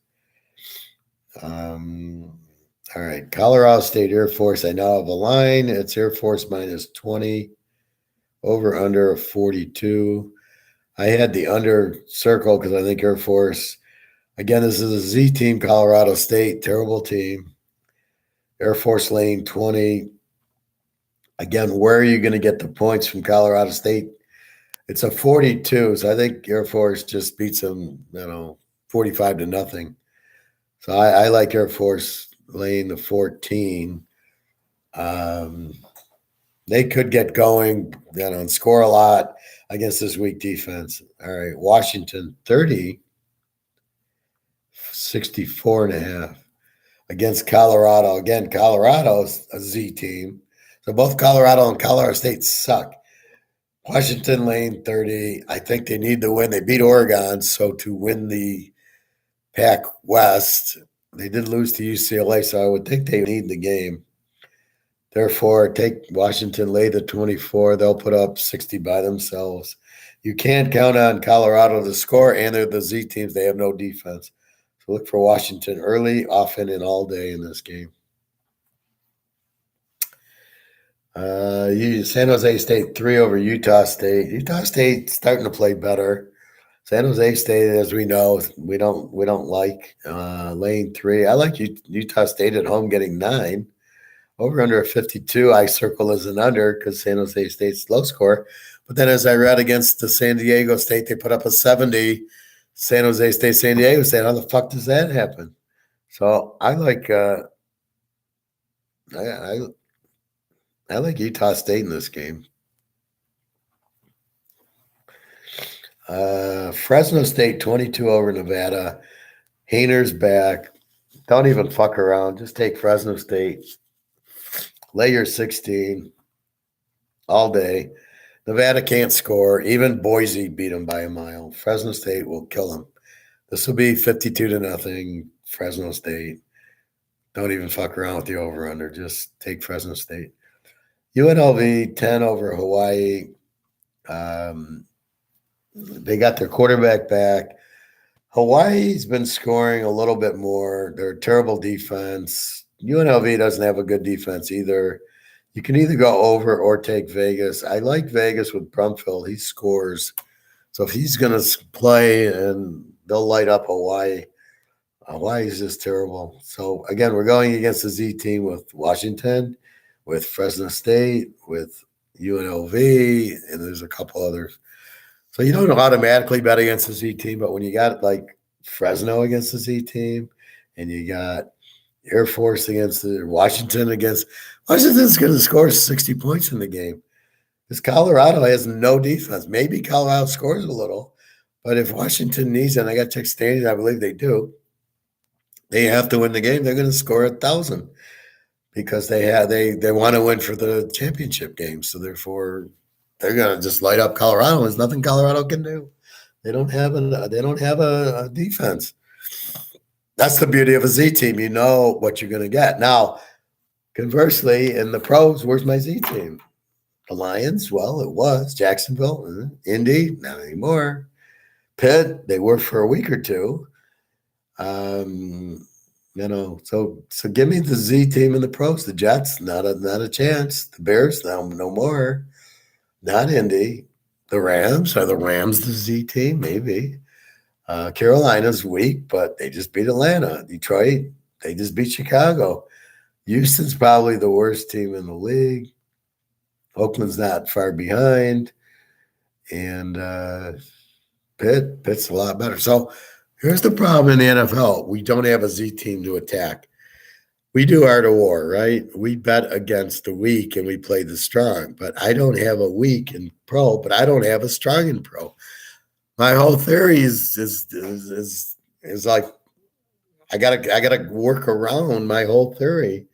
Because not only can I use my trends because they switch quarterbacks and they switch coaches so often, probably the only two I can use is Coach Pete as a road dog, which won, and San Diego as a road dog because he's been there a while. Herbert's been there a while. I can get away. Those two as road dogs I can get away with. Other than that, it's just kind of, okay, the Bears have been scoring a lot and they play in a weak defense. They'll score a lot. I mean, that's about all you have going is that. Okay, Minnie, a home dog. What the fuck is Washington doing as a favorite on the road? What the fuck is Baltimore, 13 points over anybody? Philly, 6.5. Okay, it kind of makes sense. Atlanta, why are they favored? Why is New England favored over the Jets? I mean, they're terrible. Buffalo, 7.5 over Cleveland. Okay, I'll buy that, but I don't buy the over 42 in a Cleveland game. Cleveland scores. I've checked injuries. I don't, as far as I know, Brissett's there, Chubb's there. That's all I need. See, Chubb gets you the over because he can run. So tonight I think we go over because it's so low. It's 41. We go over 35 with Aaron Rodgers. If I lose, I lose. But Jesus Christ, he's not going to put another 9 up like he did against the Lions when he threw the game on purpose and had 3 interceptions in the end zone. That's 21 points. That ain't going to happen today. And the funny part is the Lions guys are all like, oh, look at the defense. We hold them to 9. No, you didn't. You threw 3 interceptions in your fucking end zone. Otherwise, that's 21. They scored 30. So you got to look at Green Bay like that. This is definitely an over game. Jesus Christ, 41, 35 points in a fucking Green Bay game with Rodgers. This is insane against Tennessee, who's can score with Henry, and their defense isn't that good. They held Kansas City to 23-20. That's about what I would expect here. You're not holding Rodgers less than 20, and he's got all his receivers. So, again, let's go with Green Bay tonight. In college, do I really like the game tonight? We got SMU Tulane, and I'm warning you about SMU. Tulane is a strong team, good offense, good defense. SMU is an over team. They can score. Now they came back against Cincinnati and lost 38-34 with 2 late touchdowns. So SMU could be okay with 9.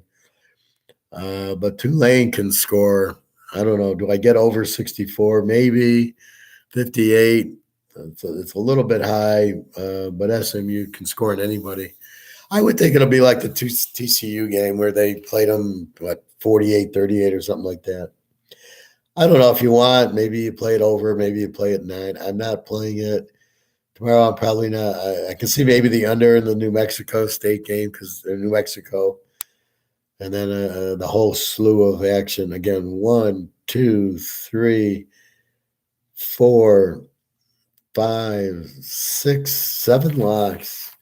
And it's not like, well, you just play locks to play lock. No, I don't play locks unless it's a lock. For example, like I talked about, what's our free game? Utah, Oregon. I mean, it's a free play. It's a play because it's only a 61. I didn't tell you to go over in UCLA, USC because it's 75. So again, a line, I got 14 points less.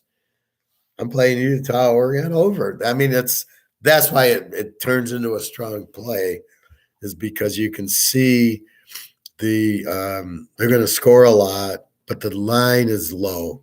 Okay, so with the line low, it makes sense to play the game over. If the line was 75, I wouldn't be touching it. Like USC, UCLA, I'm not touching the over. It's too high. So I'm just going to take the dog because this game's dead even. If UCLA, I think, is better than USC because they have a better defense. So again, all right, you're not letting me play the over, which is the first. If it's 68, it's a lock over. Okay, it's 75. It's already. I need 2 teasers to get down to where I want, so I'm just going to play the dog. Now I'm not going to lock the dog as I would have locked the over. So if the point spreads give me a lock, if I got numbers that give me a lock, I lock it. If I don't, I don't. So I don't lock USC, UCLA over because the numbers don't tell me to. But, then we get the Oregon, Utah game, and the numbers say, hell yes, this is 55. This is a joke.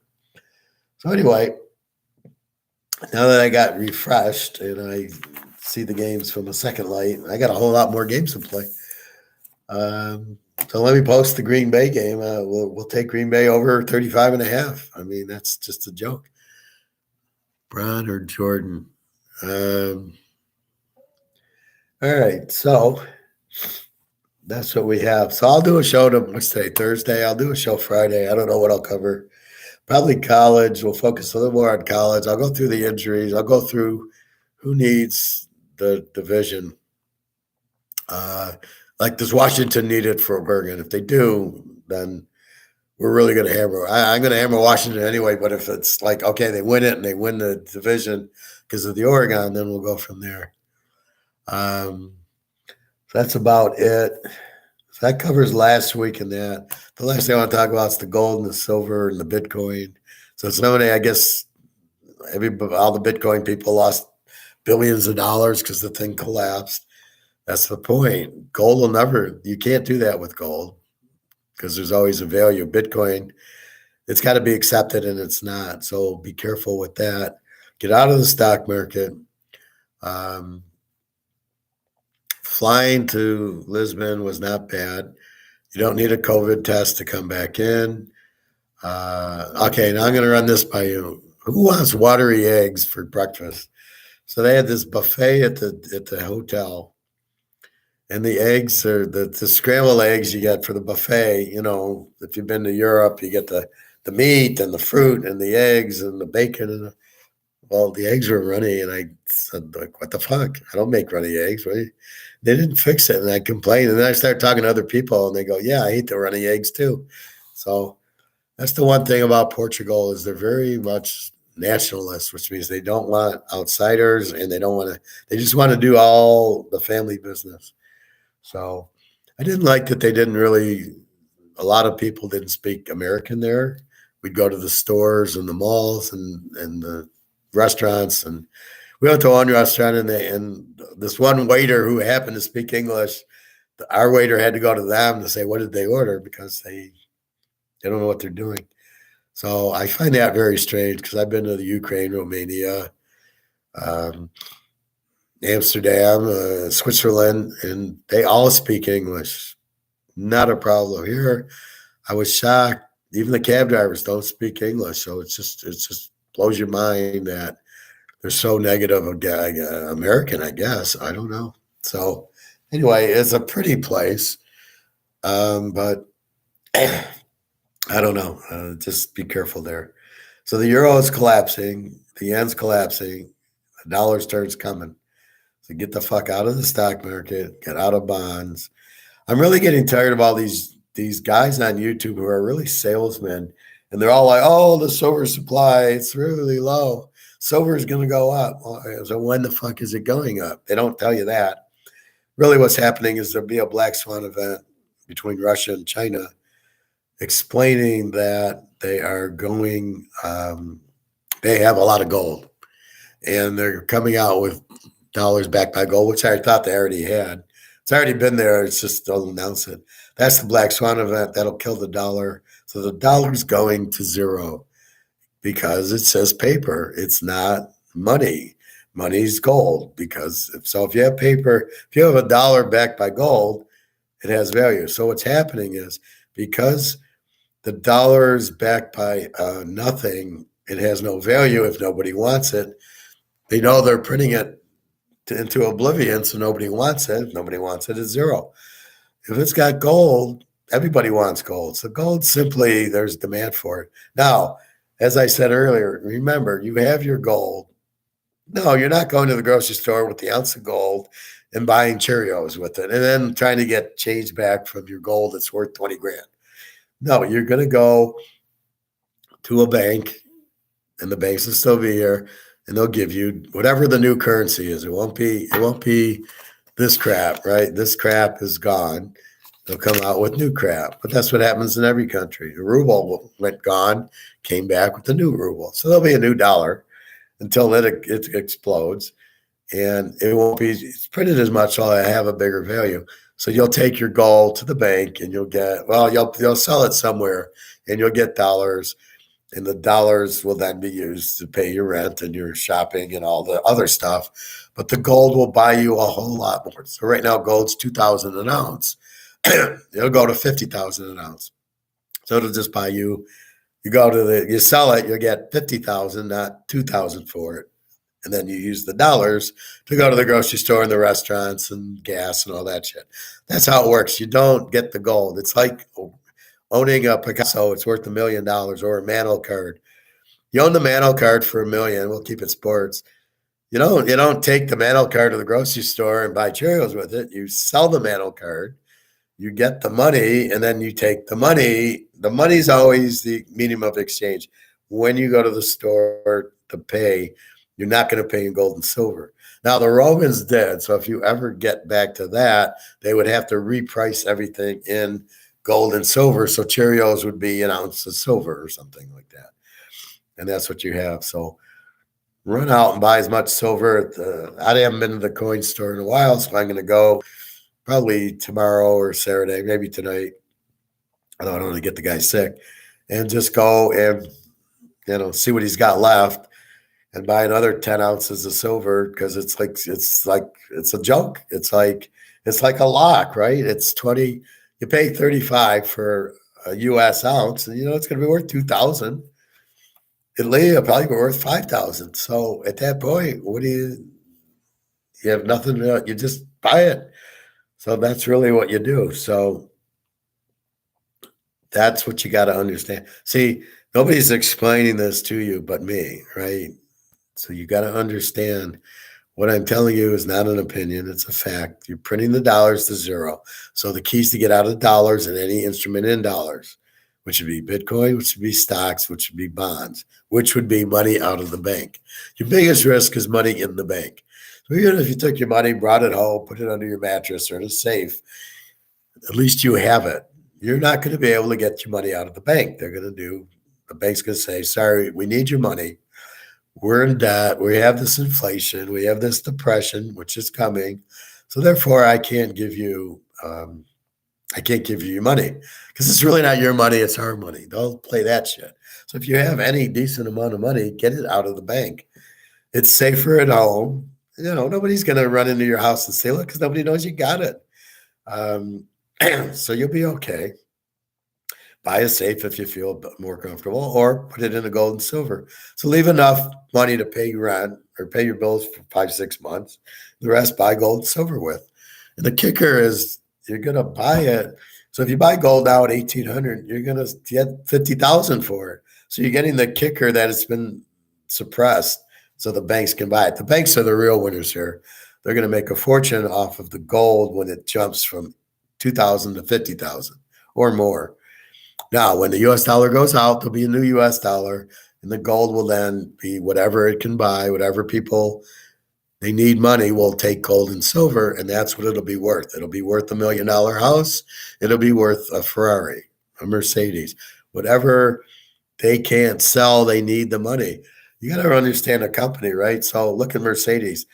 They have, and I used to work there. They have to buy all this assets, steel, tires, steering wheels. They have to hire engineers to make it.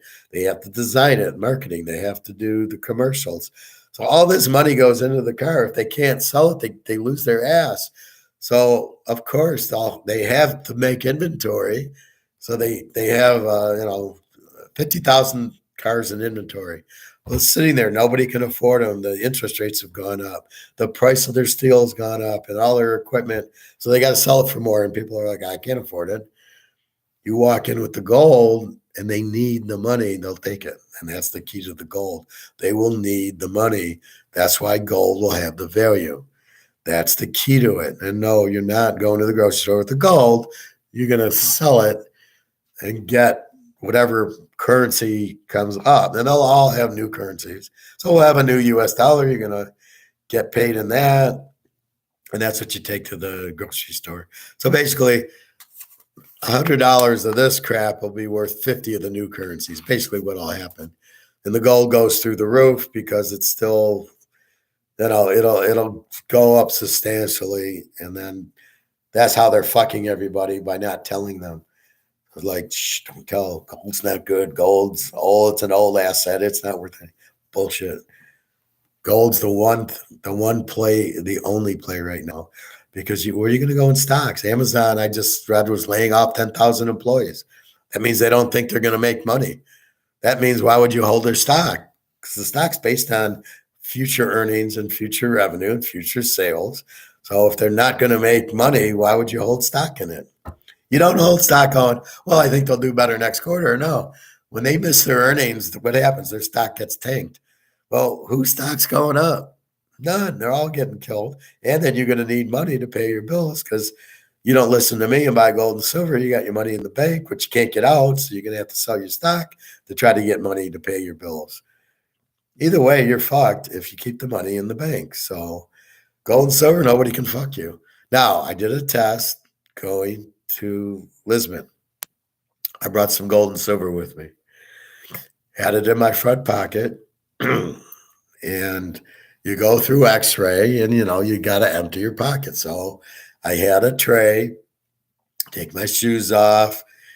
I brought like 5 quarters with me on purpose. So I put the quarters and the silver and the gold here. I put my wallet on top of it and my phone and all the shit you have to take out in your belt. And I kind of just smushed it together. And I said, let's see what happens. And I went through X-ray, and they didn't stop it. They didn't say you have gold and silver. I doubt they're probably just looking for dangerous weapons. No, I don't have a gun. No, I don't have a knife. No, I don't have any bullshit like that.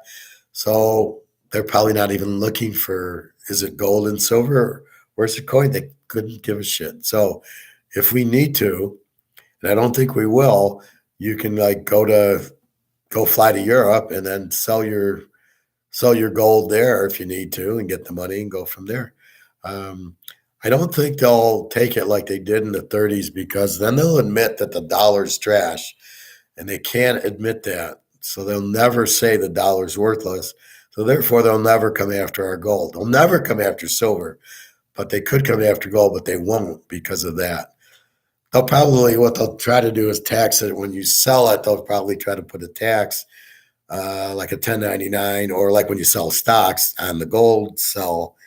But that's why if you need to, you run to Canada or you run to another country and you sell it there, then you don't have any tax. Go to Switzerland, you won't have any tax problems to worry about.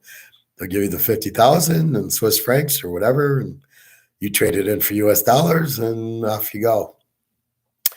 And that's how you get around it. So you don't put it on your tax return. It's not an investment like a stock is. But that's what's going to happen. So please understand. And the window is very, very near closing, meaning, oh, I'll just buy it next year when I have more money, and it'll be 25 an ounce for silver and 1,800 for gold. No, it'll be 2,000 for silver and 50,000 for gold. Understand that. It's very dry right now. The banks have been busy buying it because of all the derivatives they have. So they got all these derivatives. That's paper gold. That's the COMEX price. It's not the real price. It's not the physical price. So keep in mind, it's being held down. And once that happens, they're almost out of it.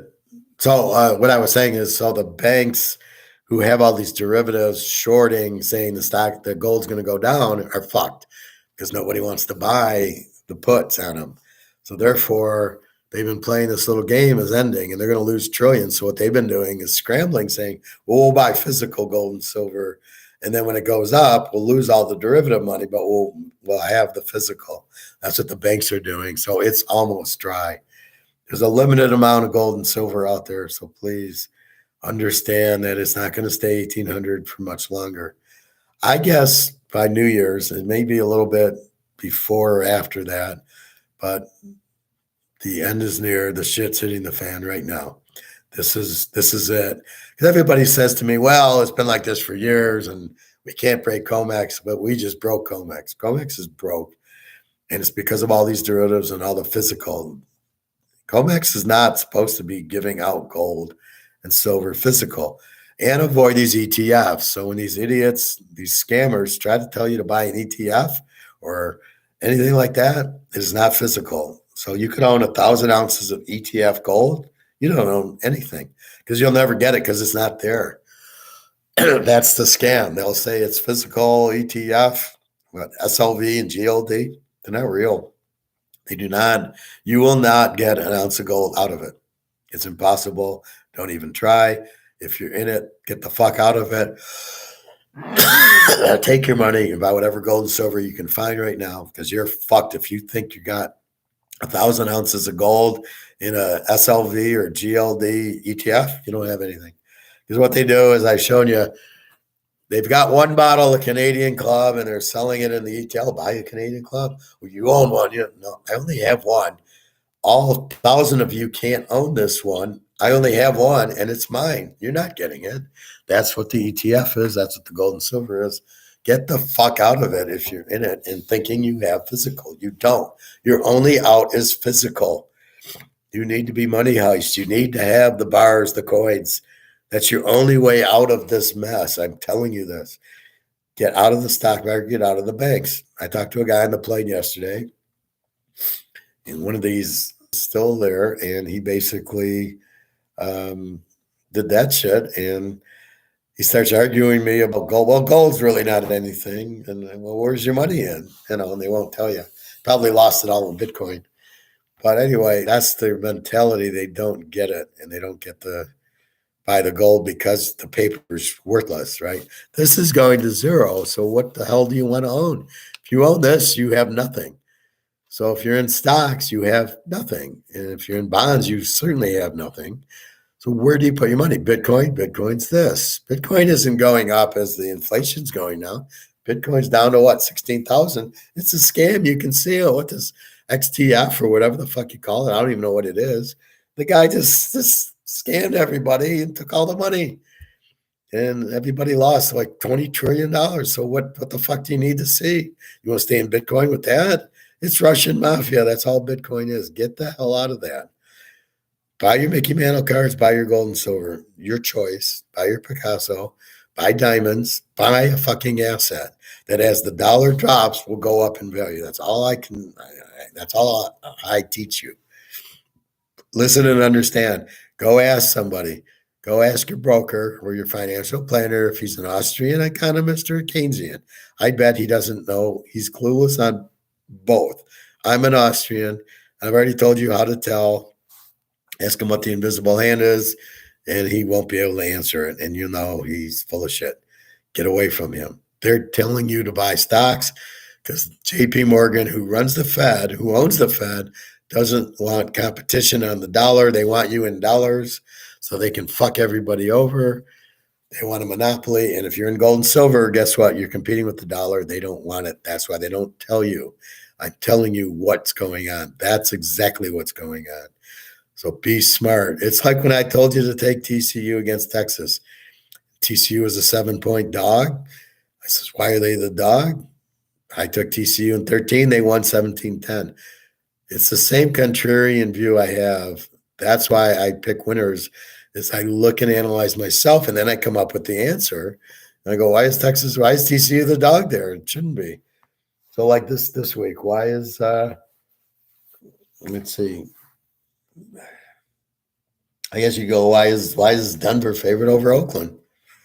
Why is New Orleans favorite over the Rams? Why is Atlanta favorite over Chicago? I mean, that's the look. Why would you not be in gold and silver? Why would you be in dollars, not gold and silver? Why would you be in stocks? See, okay, so let's tie it all up. What did I talk about earlier that I tell you I'd come back to is statistics.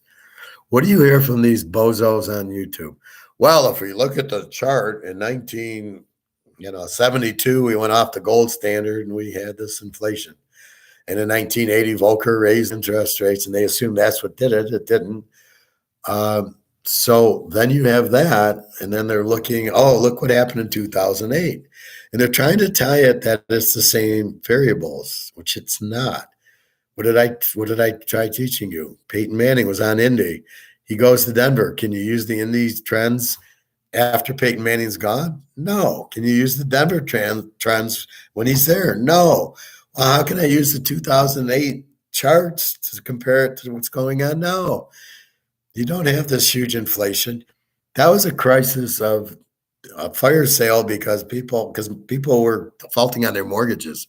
What the fuck did that have to do with inflation? And what the fuck does that have to do with what's happening now? People aren't defaulting on their houses. You have higher interest rates, but that's it. So what does that have to do with the price of tea in China as far as looking what happened in 2008 and trying to compare it to what's happening now? It's a whole set of it. Peyton Manning now switched teams. You're still looking at the Indy trend going, well, look what happened in 08. That's what's going to happen now. No. A whole different animal. You got Russia and China coming out with dollars backed by gold. You have the COMEX market being collapsed. So you can't look at gold price in 2008 and look at it now and go, well, this is where it should be. No, we're off of COMEX. Now we're going to reprice it in physical. You can't look at that money that was done in 2008, that was COMEX, and compare it to physical. You can compare COMEX to COMEX, but it's totally a different animal. Any trend that anybody shows you from 2008 is bullshit. It's worthless. The variables change. Peyton Manning is now on Denver. Why are you still looking at the Indy trends? When he's not there, it doesn't matter. And that's what you have. You have this mess, and everybody that gives you these trends are full of shit. You can't use the trends because they're coming out Russia and China have all the gold. The gold's going physical. So how the fuck can you look at an $1,800 gold, which is done on COMEX, which is done paper, which is done selling 1 million ounces of bullshit, of fake gold or ETFs, and compare it to what's going to happen with physical? You can't. That's why physical is going to make it 50,000 an ounce, which is really the true value, which is what it would have been in 2008 if it was physical. Then you could analyze physical to physical. You cannot analyze physical to COMEX. Peyton Manning is now on Denver. You cannot analyze what Indy did in 2008 to what Indy's doing now without Peyton Manning. That's as simple, or Brady, New England, Brady, Tampa. It's as simple as that.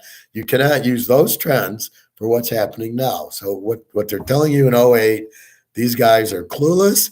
They're putting a chart out to try to look like they know what the fuck they're talking about. Have you ever seen me with a chart? And you know why? Because I don't need a chart to explain what the fuck's going on, right? This is my chart. This is my chart. This is my chart. This is it. This is my chart. I don't need a chart. It's not needed. So people that use charts are just simply trying to tell you shit that they don't know what's going on. And yes, you buy as much gold and silver as you can afford. It's not 5% of my portfolio or 10%. That means you're still in stocks. You don't want to be in any stock. Amazon's going out. Apple's going to have trouble because who's going to buy iPhones at $1,500 fucking dollars? Are you kidding me? Diesel's up, which means food's up, which means gas and electric are up. So you have to be careful with that. You're going to need your money. So if it's in stocks, you're selling your stocks for that, where before you wouldn't sell your stock for that. It's going to be a big lot of unemployment because as they lay off, they're not going to find jobs because who's hiring now? Would you hire when all the shit's hitting the fan? Your costs are going up. You can't pass it on to the consumer. You're going to hire people? Are you kidding me? So none of that. Really, your gold and silver are your survival, right? You lose your job. Oh, but I got 50 ounces of gold and it went from 1,800 to 50,000. I guess I probably don't need to work. That's my strategy, right? That's my retirement. I'm looking for houses in Lisbon. And I'm laughing because they're on euros, and I go, well, pretty soon they're going to be in. It's going to be in gold, and I'll bring my 2 ounces of gold, buy a nice house on the ocean or whatever the fuck it is there. It's some river, but anyway. So that's what you need to know. So yes, you can get it on an airplane, just mix it in with your phone and just keep it in the wallet. Bring about 5-6 ounces of gold. You probably bring one of those 20-ounce silvers and just be very nice. You're not doing anything wrong. It's just money, and that's it. And that's all you're trying to do. And, the beauty part was in Lisbon, I didn't even go through passport control. I just simply got off the plane, waited for my girlfriend coming from Munich. She got off. We walked to Vegas Claim to get it, and we walked out to the exit. I didn't even go through. The only place I went through, if you're ever flying through Frankfurt, you're fucked. Frankfurt, I got a 5:20 plane out of Lisbon, 3-hour flight to go to Frankfurt to come to Detroit. And so it's 8:20, but you lose an hour because it's an hour earlier in Frankfurt than it is in Spain, like it is here. It's far earlier in Frankfurt than it is. Like Frankfurt's already 7:00 at night. We're here, it's 12:55. So you get off. You get out of your plane, and I had like an hour and a half to get to my gate, but they make you go through passport control. What the fuck are they doing? I went through it in Lisbon. All I'm doing is getting off a plane, going on to another. I'm not leaving the airport. And they do this. And there was 2 people, and they stacked it. There was plane going to Chicago, plane going to Minnesota, and plane going to Detroit. And it's international, so they're pretty full. And there's like 200 people. There's 2 guys checking passports. So the line's not moving. Finally, about 10 o'clock, other people finally came. The shift must have started at 10. There was 6 people in the passport, and it finally started to move where they're stamping, and then you go to your gate. What the fuck are they doing in Munich or in Frankfurt? But keep that in mind. The Frankfurt airport wants you to go through passport control. So it's really ridiculous, especially since you're not leaving the airport. So just keep that in mind. But otherwise, No, I didn't check gold stores in Lisbon. I got my gold here. I know it's priced in US dollars, so it's in euros, so there was no point in pricing it. 'Cause the euro price is about the same as that. The only thing that I got fucked on was ATM. It was like, okay, the dollar and the euro are even. Like it's 100 to 100. And I would pay like 113 to use the ATM to get my euros. And I was like, what the fuck? Why? What's this 113? That's where the banks are fucking you, charging this 13% on something that should be even money. So I didn't do it a lot, but you needed money for the taxis. A lot of them didn't take credit cards. Again, they're backwards there. But I wasn't going to rent a car. I can't read their signs to drive anyway. So, you just going to dinner or stuff like that, you would need the taxis for. Anyway, so that's what you got. I'll be back tomorrow, I guess. Well, let's see. Tomorrow's Friday, so I'll just go through highlighted games. I've already given you the free pick: Chicago, Atlanta over, and let's take the over in the Utah Oregon game. That'll be your free picks. Again, I gotta check on these 10-team teasers if I've made them or not, but I'll redo them anyway, and we'll go from there. All right, everybody, have a good weekend. www.teaserking.com. If you want to ask me questions, please email me. You'll get my email on that site. And that's about it. So good luck. We've got a ton of games, so many lock, and they're all like, very, very winnable, or I wouldn't lock them. Again, it's just like baseball. Oh, if Verlander's pitching, I'll lock it. I mean, that's what I'm doing here. Oh, wait, Utah, Oregon is 61. Oh, I guess I'm going to go over 55. It's the score at halftime. I mean, both these teams are freaking explosive. So anyway, that's what I'm looking at. So good luck to you. I hope you're happy and healthy. Forgive this is just a nasal, so we'll go from there. And I think that's about it. So again, www.teaserking.com. And I don't think I'll do another show tonight, but I'll break it into a college shorter show and a pro shorter show tomorrow. And then Saturday we'll do college line changes and same thing Sunday. All right, everybody, have a great day. Again, www.teaserking.com. You get my email if you want to email me. Okay, thank you very much. Be safe, be healthy.